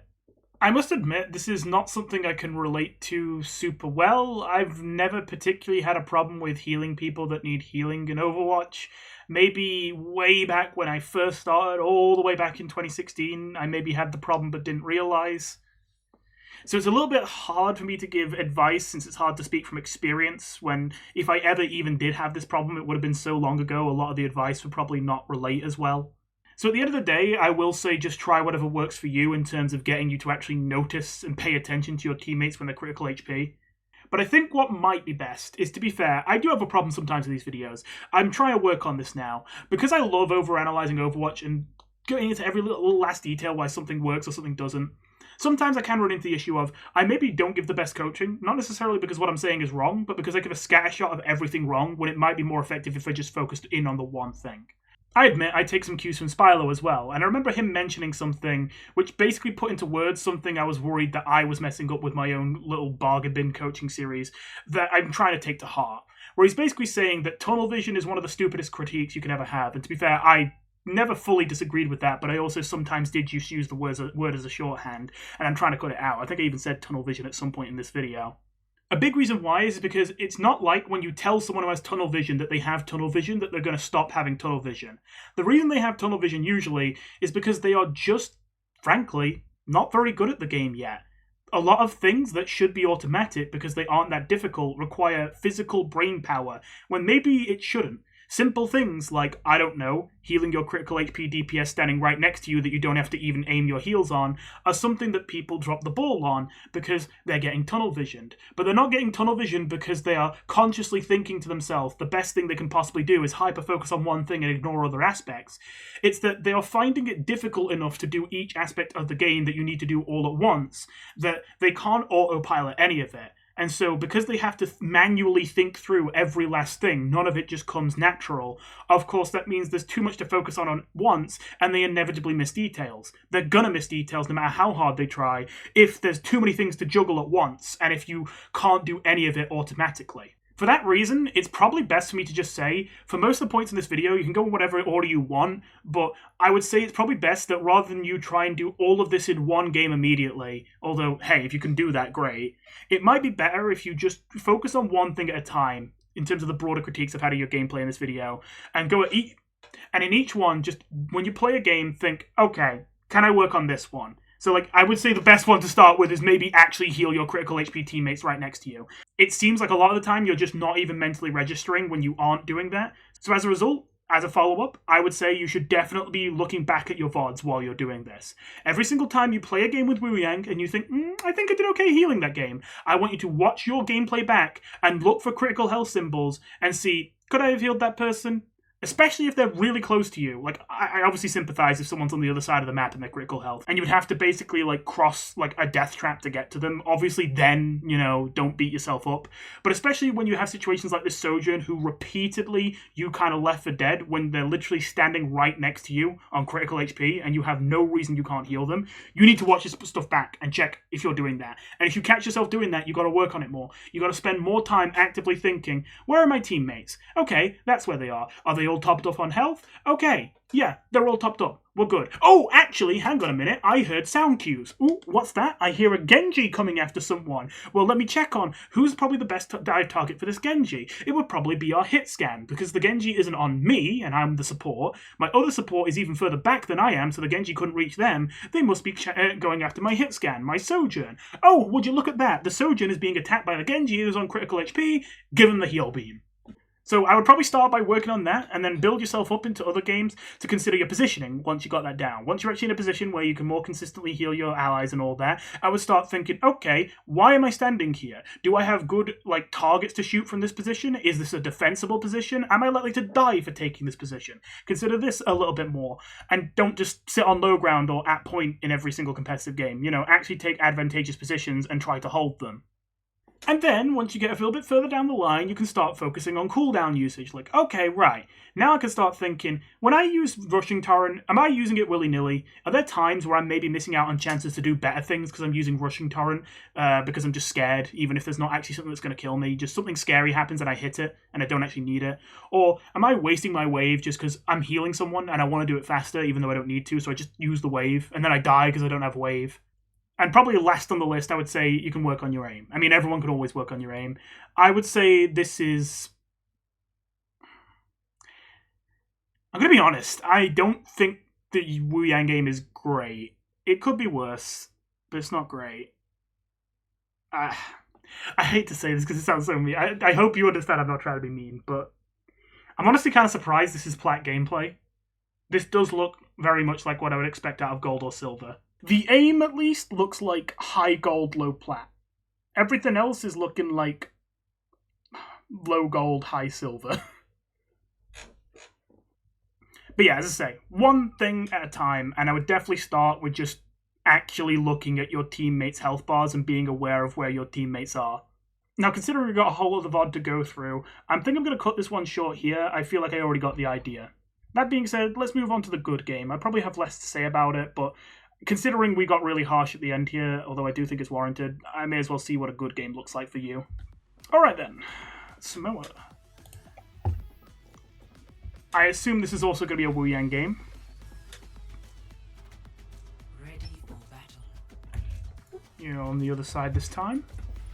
Not all of us are scientists. Okay, we got a nice flex DPS, main DPS, Sojourn and Ren, pretty nice. Wu Yang, Zen, and Sigma. Gonna be going against this Mauga though. Alright, that's gonna be spooky. And you're gonna have a lot of people diving you because you got Genji Sombra after you. And a Moira.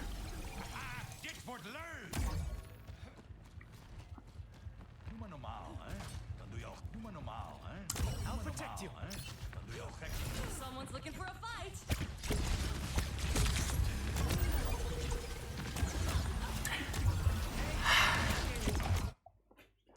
I know you said this is the good game, but I'm sorry, I can't resist. Someone's looking for a fight. So, straight away, I would say you take very passive positioning here. Considering the Sigma's put up a shield, I think you have two options here. I think you should either be doing what you can to drive this Genji away, considering I know that both you and Zen are dive targets, but Zen is a much more vulnerable dive target than you are. I would do what you can to bodyguard your Zen and make it so this Genji doesn't even want to approach. Your teammates are right there, so if you get in trouble, you should be able to easily escape because you've got all your cooldowns and your teammates are here. But at the very least, you're not going to do that. I would use the Sig shield and walk up. Now, instead, we kind of don't use the Sig shield. We take a very passive position, but we don't even take a safe passive position. We take a passive position where we're kind of standing down the middle of point with no cover nearby, and on top of that, we are in a position where the Sig shield doesn't really block the damage because it's coming from the other side. So just know. At least, okay, to be fair, I did say I wanted you to try and do what you could about the Genji, and you do, even if it comes a bit late. So yeah, I would just say, though, like, standing down the middle of here, bad idea. I know this seems like a small difference, but standing here, good idea. Standing here, good idea. Standing with your Sigma, potentially a good idea. But, like, not right here. This is just the worst of all worlds. You're in a position that's too passive for you to contribute much to your team. You don't have any cover to work with, and you aren't really getting any value from occupying this space. So don't occupy it. Get back to you. Okay, we actually heal the Anran. That's definitely an improvement. Okay, we missed the wave. You heal the Anran here. You heal the Anran. Okay. We're dead? Okay. I mean, don't get me wrong, it's not terrible to heal the Zen. They both need healing. I think the Zen's just a lost cause there, though. I just don't think the Zen can get out, whereas the Anran can.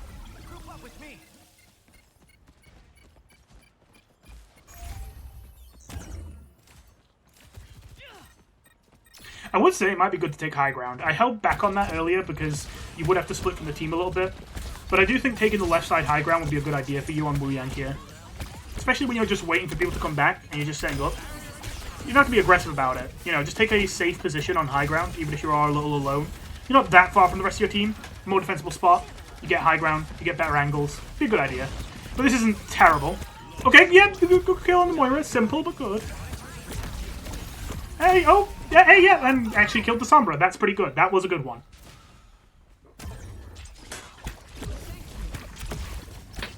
I hope my face isn't going off the face cam. I just wanted to lean back a bit. I've been going for a while.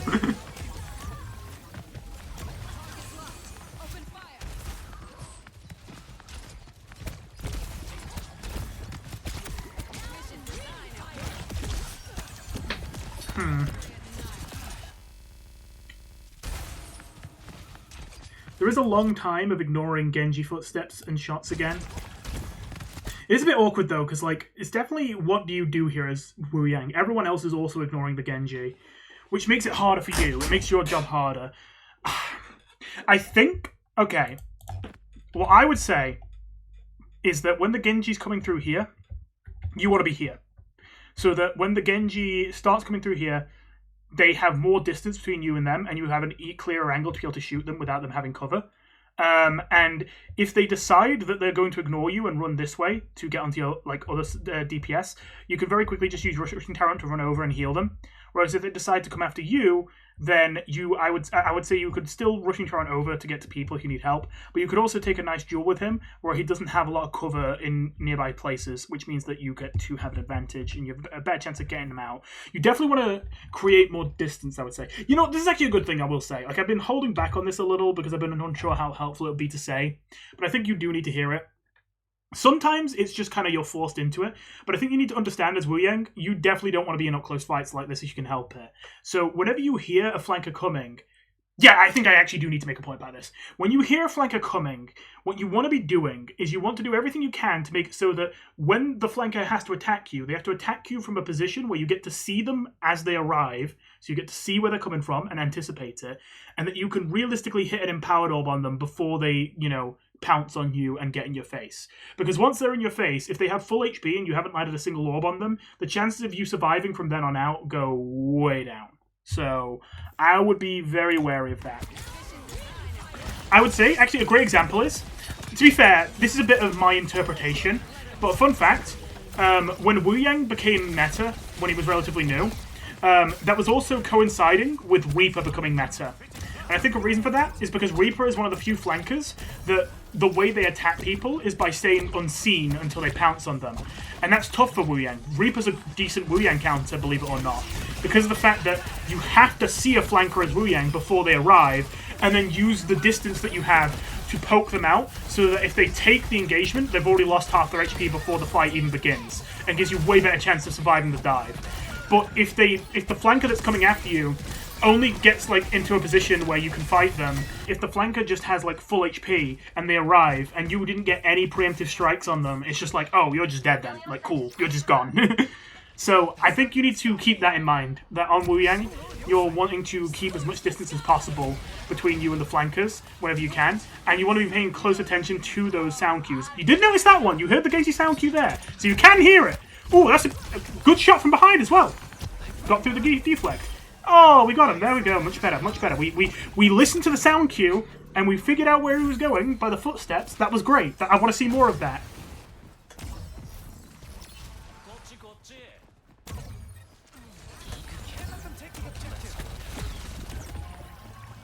That was good. Yep, simple heal.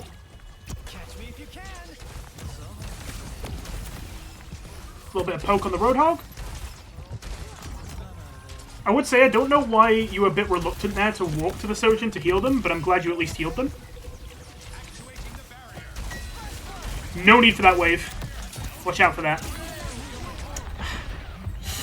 I don't know if you could see on my face, but I was about to say something. Okay, I'm not going to blame you because this one is a much more advanced one, and this is just like a gut feeling I have. Like, I'm going to be real with you. This wasn't even I logically knew why I was going to say what I was about to say. I just knew it in my gut. So this is just something that, like, this is going to be a much more pedantic criticism, and I don't want you to take this one too much to heart. I was about to say, I think you just got to ult your Anran here. And you might be thinking, like, oh, why? We're in a good position. We're already kind of winning this team fight. We've got a lot of space. This looks fine. But I could just feel that EMP coming. I didn't actually know the Sombra was there. I didn't even see, like, I didn't read on the screen yet that she had EMP. But I just thought, this Sombra hasn't EMP'd.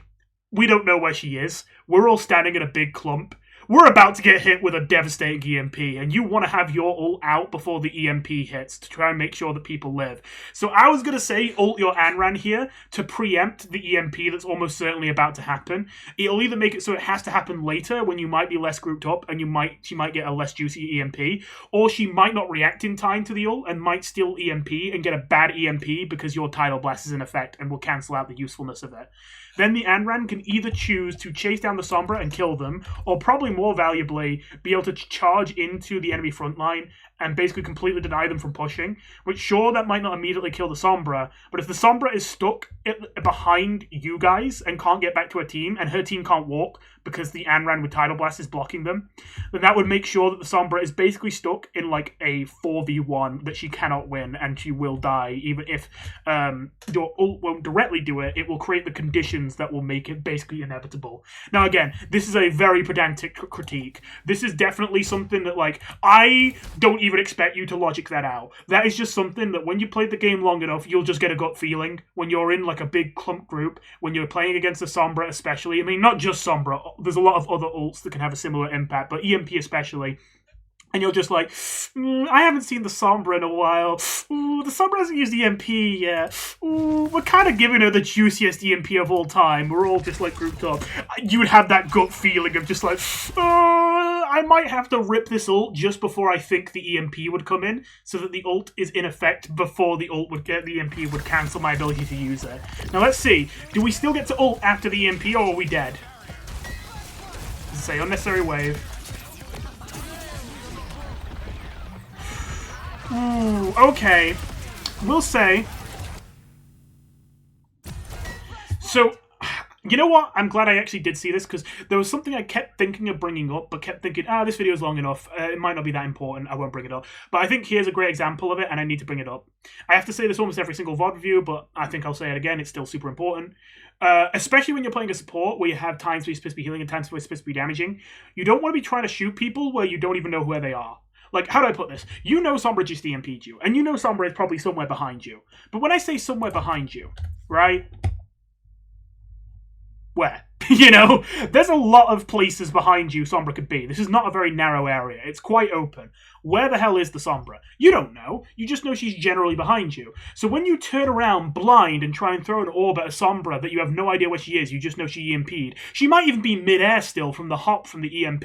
She might not even be on the ground. Do you think you're going to land that orb? No, never in a million years. Why are you trying to orb here? What you want to be doing here is you want to be healing, not because, oh, you should be a heal bot and you should never damage. No, but because if you try to damage here, you're never hitting that shot. It's not even like, oh, you're so bad at the game you can't hit that shot. It's no one is hitting that shot without blind luck, because they have no information on where the Sombra is, except, there's somewhere in this massive open area, somewhere generally behind us. When you try and snap your neck around like this, you're never hitting that Sombra. And to be fair, you were closer than I thought. You were close, because she did get really close to your face. But even still, even when she was this close to your face, practically directly behind you, we still missed the shot. And it's not even like, oh, your aim's so bad, oh, you're so terrible. It's just, don't try and hit the shot that early. What you want to do is take a second, put a heal on someone, turn around, and once you see the Sombra, know where she is and know which direction she's running, then maybe try and shoot her. So, like, I play this in slow-mo because I'm going to have to be very pedantic about this for me to get across the point. So, EMP comes in. So I would put a heal beam immediately on this Anran. She just got virused. And then now I would maybe think about shooting. Now you can see the direction that the Sombra is running and that you can see her. You can see you shot too early and there was no chance for you to correct it because you shot too early. You had no idea where she was going to be. Don't do that. You need to make sure... First of all, it's a miracle your Anran lives here. Your Anran definitely should have died here. You kind of left them to die here. But, so they definitely needed the heal beam. But also, you might even get the kill on the Sombra for waiting. That's a big thing I want to hit on. When I'm telling you to just chill for a second and heal and then maybe do damage, I'm not even telling you don't do damage, don't get kills. I'm telling you, you probably not only get more healing done, but you probably also get more damage done and more kills done if you wait to try and deal damage until you actually know where the people are and what they're doing. If you keep trying to shoot blind around corners or blind into directions that you kind of know the enemy might be, but you have no idea actually where they are, you're never going to hit your shots. And you're also never going to heal because you're wasting so much time trying to shoot shots that are never going to hit anything. I'm going to be honest, I was terrible at clicking the slowdown button and I wasn't even paying attention to the screen, so let's restart that.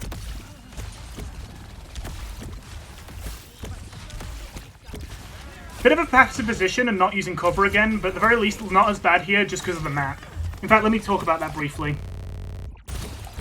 So I don't mind this position as much on this map, because, to be fair, this is awkward. The strongest position that you could take right now as a Wu Yang would be here, but it's a little bit tough. Especially considering they have Sombra Genji, the chances of you winning the fight here to take this high ground is pretty low. So although ideally in a perfect world, I'd love to have you here, I also recognize you ain't getting that. Like, you want that, you ain't getting that. So, considering that's the case, I don't mind generally you playing down main here. This is a long sightlines map. You do want to play at long range typically, especially when they don't have any main DPS. They're running double flex, so they don't have any consistent long range damage to threaten you with. So you kind of can just safely continue to throw orbs from here without being challenged, really. So I don't really mind too much you being here. What I will say, though, is once again, why are we standing in the middle of the open? We don't need to stand in the middle of the open to use this angle. We can play from here. And then we can shoot the Genji Tracer better, not the Genji Tracer, the Genji Sombra better. And if we need to turn the gun, we can just quickly shoot, and then we can shoot, and then we can get back. And we can shoot, and we can get back. Whereas if you're here, what if right now someone just throws a Bastion grenade at you? Now, if you're standing here, you know how you dodge that? Oh, hey, I'm fine. Whereas if you're standing here and they yeet a Bastion nade over to you, if they were playing Bastion or something, it's like, oh, let me just get out of the... Oh, it stuck me. Oh, I'm dead. You are way too far away from cover. Stay near the cover. Look, your teammates are doing it. The Sojin's using the cover. The Mizuki's using the cover. The Anran is not currently using the cover, but they're staying close to it in case they need it, and they're playing behind their Sigma, which is a kind of cover, I guess, with the body blocking and the shields. You need to follow suit. Now, again, you're not being punished, thankfully, because you have a Sigma. But even still, what if this Sigma just had a fit and suddenly dropped shield for no reason? You'd be in a bit of trouble. Like, obviously, he doesn't. But, like, you know, no reason not to just take a stronger position here. One last thing. This is something I won't necessarily complain to you about because this is like a niche thing. In fact, 99% of the players I see have no idea this is a thing. But just a bit of advice as well. I think a super underrated position to take on this map is very close to where you're standing. If you didn't know, if this hasn't been broken yet, this railing, you can actually jump on top of it and then just barely get enough height to jump up on top of here, and then you can play from here. Which still, for the most part, you can use these walls as cover. It's not as good as being right on the corner, but you can still mostly use them as cover. But also, you have a bit of high ground. It's only a very small bit of high ground, but it does mean that if you have like a Tracer trying to shoot at your legs here, then obviously they have more distance to worry about, and you can kind of awkwardly maneuver around this to like sort of, oh, I'm going to be over here, oh, I'm going to be over here. And, you know, if you do find yourself in a position where this is no longer a defensible spot, then you can just rushing torrent and jump back up here, and this is a very defensible spot as well. This is also a great angle. So, yeah, I would say a little bit better than standing here is if you don't want to play right on the corner, at the very least you want to play on this or on this. But that, honestly, it could be worse. It's not a big deal here, especially considering they have, like, no long-range pressure on their comp. Ana is the only long-range pressure they have. So we're doing a lot of shooting tank. I don't think I dislike that here, because you are in a position where it's hard for you to do much more. And to be fair, you're also kind of just winning for free here, so you kind of don't need to be super aggressive. Like, you can just shoot tank, because, like, that's another thing. I think it's better to I think it's more understandable to shoot tank in situations where you aren't losing. If you're already, like, you know, if it's early team fight and you're not losing already, I think it's fine to shoot tank because it pushes your advantage if you're already winning. And if you're in the neutral, it kind of creates opportunities. Like, it establishes pretext, like I mentioned earlier, to then use as opportunities to pounce and actually get proper kills. Whereas, obviously, if you're just shooting tank when you're in a losing team fight, you're probably not going to flip the team fight by just shooting the tank a little bit more. Anyway, another thing I want to mention as well is, oh my god, you need to register the Sombra sound cues. Now, to be fair, the Sombra isn't after you, but you know that the Sombra's now had that health pack, or at least you would know if you heard it. I don't think you did based on your behavior. So it looks like your DPS are hunting the Sombra now. I don't know if they're still... Okay, the Anran's come back. So there is a Sombra behind you. I'm not saying you have to do something about that immediately, because you don't know where she is. But, like, just be aware there's a Sombra behind you right now. Never mind, it looks like she got out and she's gone back in. Oh. Yeah, I have no idea what that Sombra's doing. Okay, fair enough, whatever. Free kill, I guess.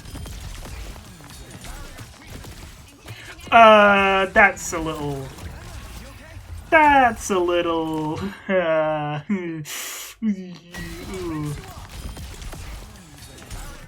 We're lost as hell here. We're shooting the floor. Yeah, and you don't even notice that the Genji's still there because he was just a little bit in the corner. Thankfully, your teammates have got it, but like, ooh, we're very lost. Didn't need that wave. Useless. Waste of a cooldown.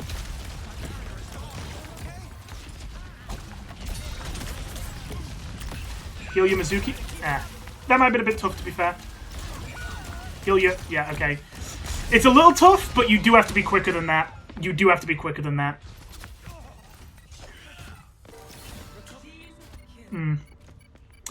Okay. Well, let's see how this goes. To be fair, they only have Coalesce. Well, actually, I was about to say, you have a bunch of ults and they have nothing. But actually... I know this is your good game, but I still am finding so much to point out. So, I was about to mention the fact that your team has a lot of ultimates, and the enemy team doesn't, but then I realized the enemy team's close to getting a bunch of ultimates, so it's actually pretty even. And as I was saying that, I just realized you are the only person on your team who does not have your ultimate yet. I don't want to be that... I don't want to be too harsh, but I feel like I don't also want to just lie to your face. I feel like this is an indicator that even in your winning games, you're kind of getting carried and not really doing that much yourself. Like, so far, we haven't done a whole lot actually to contribute to the team here. Not even heal. Like, the healing has been fair here, but it's not been anything to write home about. The damage has certainly not been enough to write home about. There's a couple moments where you at least caught, like, you know, the Sombra or the Genji, especially on the first round. You caught them on the way out, and that was good. But that was about it. Yeah. The fact that your entire team got their ultimate before you got it, that you're still at 80% after the game's been going on this long, shows how little impact you're really having right now. Especially because I would consider Wu Yang to be a character who builds his ult relatively quickly. I would definitely raise an eyebrow at the Mizuki, the Sigma, the Sojourn, and the Anran all getting their ult before you do. That is a little wild.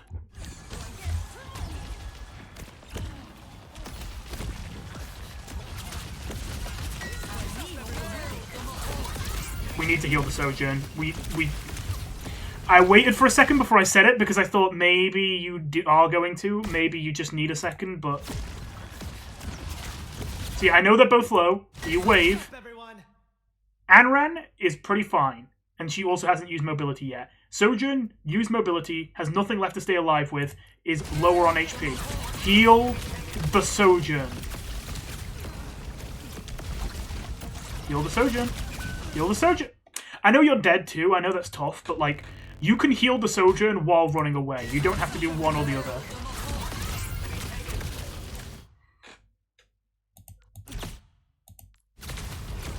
I'm not going to necessarily critique too much you dying to D.Va here, because I don't think there's really like... I'm honestly kind of surprised the D.Va kills you and not Sojourn there, but there's not much you can do once the D.Va decides they want to kill you. I'll give you that. The only thing you could have done is ulted yourself, but I wouldn't have recommended it. So I don't think you made a misplay by not doing that. So it looks like your team kind of just wins from there with ults.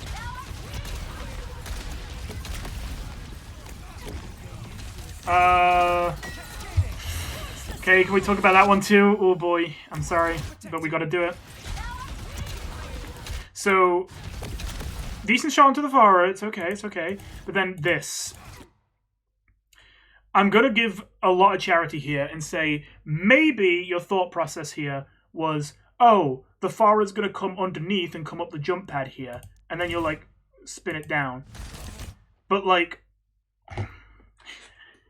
maybe this is a bit harsh. Okay, so, bit of background on me. I try not to do this every video, but I feel like it becomes too important too often. My whole thing with this game is I want to have the widest hero pool possible. I want to be good at everyone. The only character I think I'm just outright terrible at and I don't think I'll ever be able to break through with, although I've tried, is Widowmaker. But other than that, I'm pretty confident on basically everything in the game at this point, except hit scans, like main DPS. And even then, like, there are main DPS I'm confident on.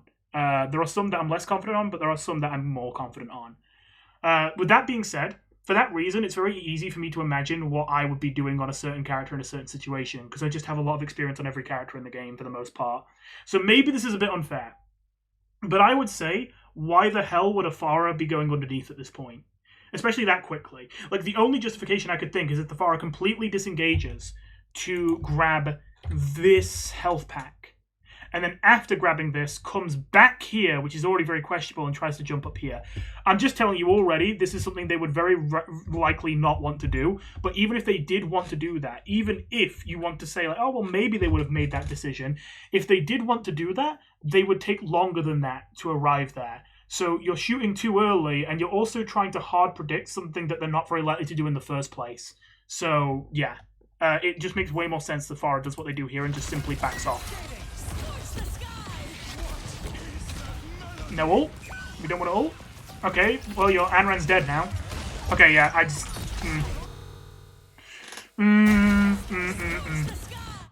Look at this. This is the juiciest tidal wave on the planet. Just a minute, let me see if I can do this slower so I can see exactly what's going on.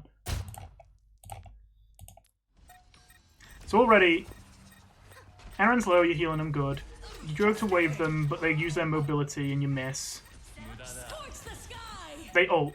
Okay, don't get me wrong. This Anran maybe being a bit overly eager, but my god, man, when you see the 1 HP Anran ulting the enemies that also are all less than full HP, and she's going to get a 3-man ult if she doesn't die before it lands, for the love of God, hit your ultimate right this second. Instead, we steer it into a wall, man. I was about to say, instead we go for a long shot we're probably not going to hit. We don't even go for a long shot we're probably not going to hit. We just steer orbs into walls for fun. Like, come on, man. What is that melody? And you're still shooting orbs. Like, even now, she lived somehow. Ult her. What are you doing? Ult her. Ult her. Ugh, just... Easiest Wu angle of your life. Team kill. I'm telling you, team kill if you... No. I mean, you're gonna win anyway, but, like, God. That was awful. I'm sorry, that was awful. That was awful. Wait, I can't even bring up the viewer thing. Oh, right, well. I won't play it back then. Yeah, I'm gonna be real with you, that was awful. That was awful, that ult at the end. So... Once again, don't just ult the tank because it's the tank. The tank is actually probably the weakest target for your ult. The one thing is the tank is relatively consistent. Like, it's hard to get a completely useless ult on the tank, but it's also hard to get a good ult on the tank. I would say you only ult the tank if you're like, okay, either the tank is a dive tank who can set up to actually get a good tidal blast, or you are placed into a position where you know for a long time you're not going to get a chance to use your ult, and you realize that by the time you actually use it, if you keep holding it, waiting for a good opportunity, you'll just have another one charged anyway. Then obviously you may as well blow it, and then if you need to use a better ult later, you're going to have it back by the time you need it. Ulting the tank there is terrible. Once again, it's a Sigma. They don't have any movement, so they can't really chase anyone. They're not close to anyone, so they're not going to catch anyone. Also, most everyone is dead at this point, like the enemies, so there isn't really a good target for them to run on in the first place, and most of them aren't running directly to point at this point. You can't really do anything with it. But then, the one thing you might actually want to do with your ult is try and keep someone alive who might die before the last overtime touch. And to be honest, I'm going to be real with you. You know what would have been a better ultimate target? You. I'm not saying that I would like that. Like, obviously, you know the right ult target was Anran. I told you many times. But even assuming you've already screwed that up, I think if you've already screwed that up and you just got to cut your losses, ult yourself. Because you are the one that is the #1 most fragile target, at most risk of dying in that situation. And if you die and your tank is left alone to try and deal with the point, it could get really bad. Not to mention, you've actually got mobility. You might actually be able to hit someone with Tidal Blast. What's the tank supposed to do with that Tidal Blast? Oh boy. Okay. So... let me bring the mic closer for a moment and hope that my face isn't off screen again. Like I said, one thing at a time is probably the best way to go about this, but I do have to say, I'm sorry, I'm not trying to be demoralizing here. This gameplay is really bad. This is, like, really bad.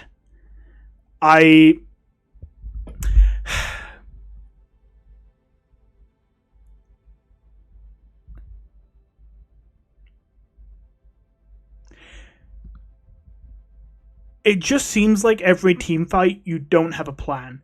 You don't know where you want to be. You aren't aware of where your teammates are. You aren't aware of where the enemies are, even when they make loud sounds and clearly indicate where they are. You don't know who you want to ult. You don't know when you want to ult. You often use Rushing Torrent just because you're scared, but you don't actually know where you want to go with it, so you end up doing nothing with it. Your waves are the only thing that are sometimes okay, but even then, sometimes you just throw out a wave to heal faster when there's no need for it, and it's a waste of a 14-second cooldown that you need to survive. Think things through more. Have a plan. I am going to take this position. This will be a good position because I can pressure enemies that attempt to use this angle. I can also heal allies from this position. And if someone tries to attack me, this is a defensible spot because it might be because there's walls and cover, it might be because it's high ground, it might be because it's just a long distance to reach where you are with not a lot of cover for the enemies. So they're going to take a lot of poke before they can reach you and give you an edge in the 1v1. Plenty of things to focus on here. Just go one at a time and just, I don't know, don't coast through the game. Don't autopilot. It's good to get to a point where you understand the game well enough that you can do certain things correctly without having to think about them. That kind of autopilot is good. Like I said, if you can get to a point where you can heal people without having to really think about it, that's great. If you can get to a point where you can take good positions without having to actively think about it, that's great. But clearly, as you are right now, you're kind of trying to autopilot when you haven't really learned how to do these things in the first place. If you want to improve, you're going to have to put some mental energy into actually learning these different aspects of the game.